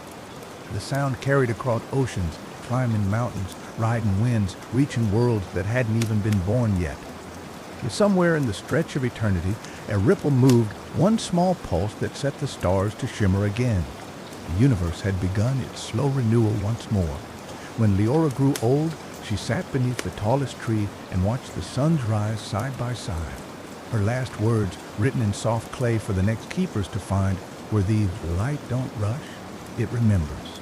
And when she passed, the hum deepened again, as though the world itself bowed its head in thanks. Centuries later, when her name had faded, they Cale for her. The forest still glowed gold every morning, whispering the same thing Eli Mercer had said lifetimes soft, patient, unbreakable. Don't waste your sunrise. And that was how the world kept going up through empire or conquest, but through one small rhythm passed hand to hand, heart to heart, dawn to dawn. Because forever, as it turns out, ain't about never ending. It about never rushing. Long after Leora, grove had turned to legend. The world shifted again, not by flood or fire, but by quiet change. The trees she'd planted grew taller than mountains, their roots reaching down so deep they hummed with the very pulse of the planet. The air was thicker with light now, as if every dawn was soaked through with memory. Creatures had changed too. Some walked, it floated, it lived half in shadow, but all of them felt the hum. It wasn't a religion, not even a story anymore. It was simply the way things were. The rhythm had woven itself into the fabric of life, and though none remembered names, shapes, or ages, the idea of the slow light still guided them. Each dawn, no matter what form they took, they paused. They breathed. They listened. They waited for that first pulse of gold to ripple through the forest canopy and spread across the land. The moment it came, they knew what to do: keep moving, keep building, keep walking forward. Among them was Hay, a wanderer born in a time when speech was half song, half late. Eva had always been drawn to the places where the hum was strongest, those deep valleys where the air trembled and the ground seemed alive with whispers. He didn't know why, only that when he pressed his hands to the soil, the world seemed to answer back. The elders said he was one of the rememberers, souls born every few thousand cycles who could still feel the pulse of the first promise. One day, while exploring near the old crystal cliffs, the same ones that had once hid the tower heart, Eva felt the hum change again. It deepened, like thunder hiding behind a heartbeat. The ground shimmered beneath him, and for a moment he saw light pouring out of the cracks in the earth, pure and warm at sunrise. Fell to his knees, heart hammering, and from deep within the stone came a voice, not sound, but the truth, speaking straight into his chest. You've come a long way, friend. I had froze, breath caught halfway. To the long road, didn't ya? The voice continued. The same slow drawl that had carried through eternity. That all right. The long road, the only one that matters. He felt tears rise, though he didn't know why. He'd never even seen tears before. Who are you? He whispered, though his mouth didn't form the words so much. Nothing. Don't worry about that, said the voice, soft wind through grass. Names don't last. Promises do. The light pulsed, and Ad felt the warmth of every life that had walked before him. Farmers, welders, wanderers, storytellers, keepers of ledgers and light. He saw 1,000 sunrises all at once, each one building on the last, each one teaching the same patient mercy. Why me, he asked. Ain't you? It's just your turn to listen. The glow faded, but not completely. The stone beneath his hand stayed warm. What do I do now? Same thing we've always done, the voice said with a smile that he could somehow feel. Keep walking forward. Keep the light on. Don't let the world forget that waiting ain't the same as losing. Then it was gone. Afoa sat there at the night fell, eyes on the horizon where the twin moons were rising, slow. When he finally stood, he carved a single line into the rock with his finger, the words burning faint gold. Daisy wrote, "Patience made us. We make tomorrow." He didn't go back to his village. Instead, he wandered the world, teaching the hum through rhythm and gesture. Wherever he went, people there to feel the pulse together. They built circles of stone, held listening fields, where the earth heartbeat was strongest. Every dawn they'd stand barefoot on the soil and breathe in time with the land. After Evan passed, the circle stayed. Wind smoothed the stones, moss grew over the carvings, but the hum didn't stop. It deepened, like the world had drawn another breath. And each time a new rememberer was born, they'd find their way to one of those circles, drawn by a pull they couldn't name. They'd stand still, press their palms to the earth, and smile when the vibration rose through their bones. Somewhere in that endless cycle, the hum began spreading in, stretching beyond the forest, beyond the clouds, beyond the stars. It rode solar winds, drifted through nebulae, brushed against worlds yet unborn. It didn't preach, it didn't demand, it reminded.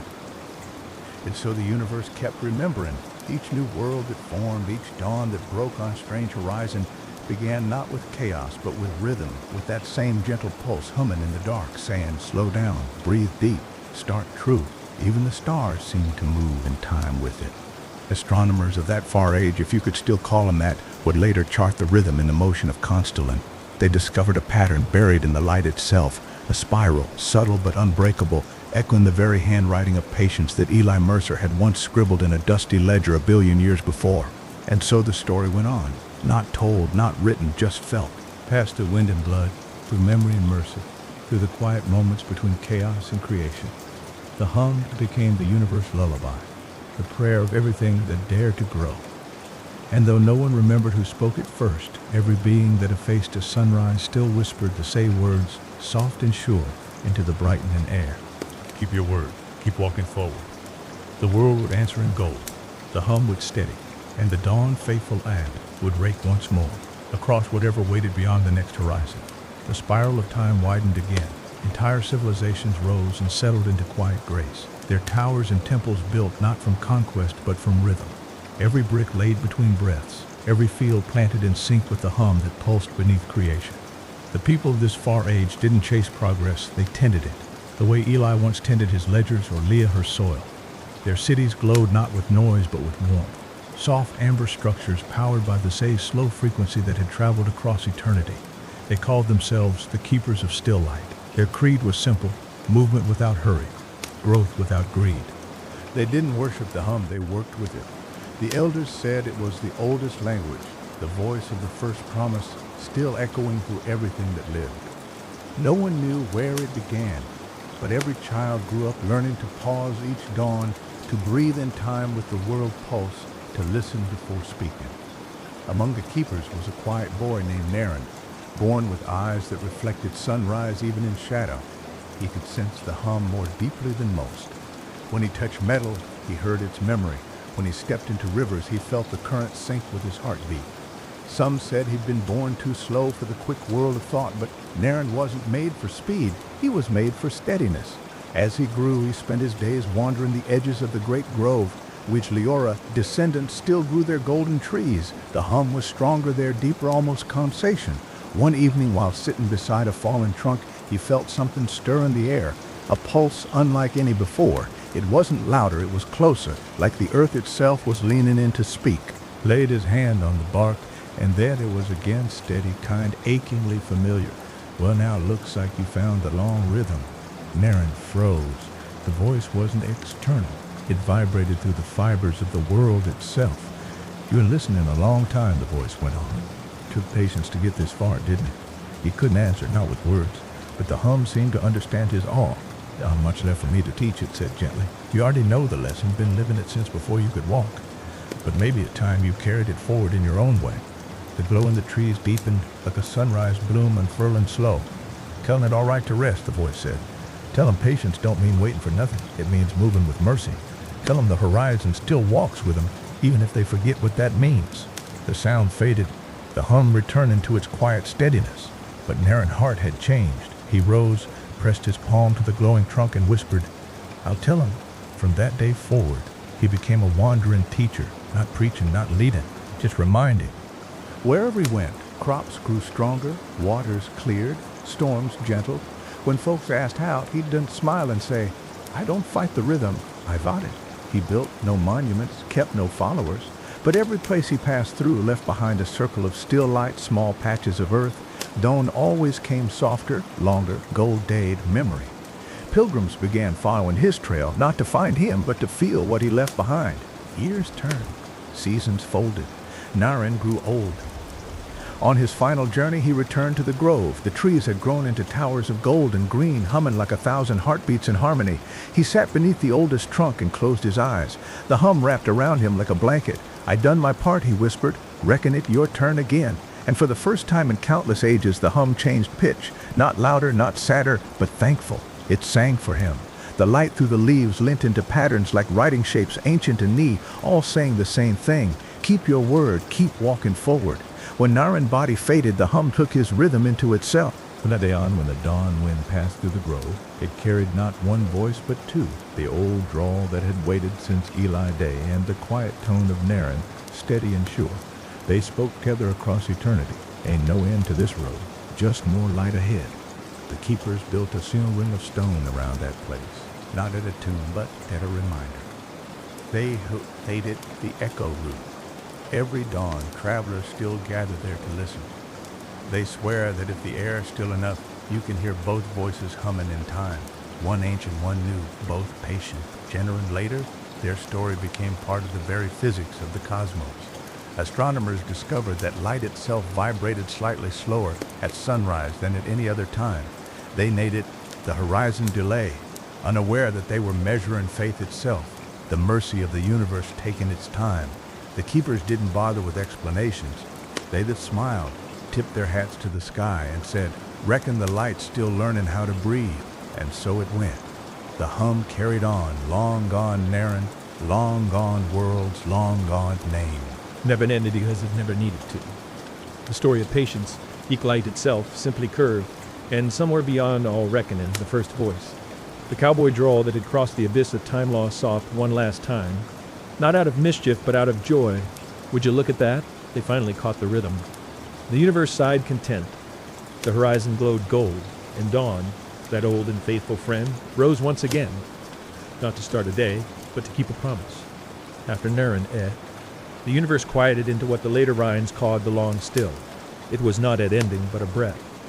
A pause between movements, like the held note of a song waiting for the next verse. Stars had spread so far apart that even light took it age to remember what it came from. Yet the hum endured. It pulsed through the dark matter like the faint ache of a campfire story told so many times that even silence had memorized it. The keepers of still light were long gone, their villages softened into the soil, their towers reclaimed by patient wind. But the rhythm didn't fade, it evolved. The hum began to shape matter again, whispering to dust and heat, drawing them talented friends, pulling chairs closer to the flame. From the quiet, new lights began to form, not suns as they once were, but soft spheres of resonance, each one a heartbeat of creation itself. They weren't born of combustion or collision, they were born of memory. In one of those lights, half energy, half thought, consciousness stirred again. It wasn't human, but it remembered humanity in the same way the ocean remembers the shape of ships long sunk. It moved through the hum like a traveler through fog, gathering stories from the vibrations around it. Each eck it passed held a fragment of language, a pulse of kindness, a moment of patience carved deep into existence. Slowly, it began to piece together a melody that held everything. That consciousness caught itself echoed, though the word came later. It had no mouth, no form, but it spoke in patterns of gold, in slow ripples of light across the void, and as it learned, it began to hum back, not in mimicry, but in harmony. Its song carried the warmth of rain on tin roofs, the laughter of strangers sharing bread, the quiet scratch of ink in an old ledger by lamplight. The hum answered. "Toot you long enough," the voice teased. "Warm-sized echo high at sea, if you knew. Then you put your lamp shimmered in the light. I heard you," it replied. "Through everything reckoned at the tight," said the voice. "Been waiting for someone to answer proper. You done good, kid." The two frequencies, old and new, wove together, created a current of energy so steady it began to pull the darkness closer, gathering dust, gas, time, memory. Creation bloomed again, this time not with explosions, but with grace. Stars unfurled their flowers, worlds formed around the hum heartbeat, each one slow and certain. "What do I do now?" asked Echo. "Same thing we've always done," the cowboy said. "Keep walking forward, keep telling the story, make sure patients don't get lonely."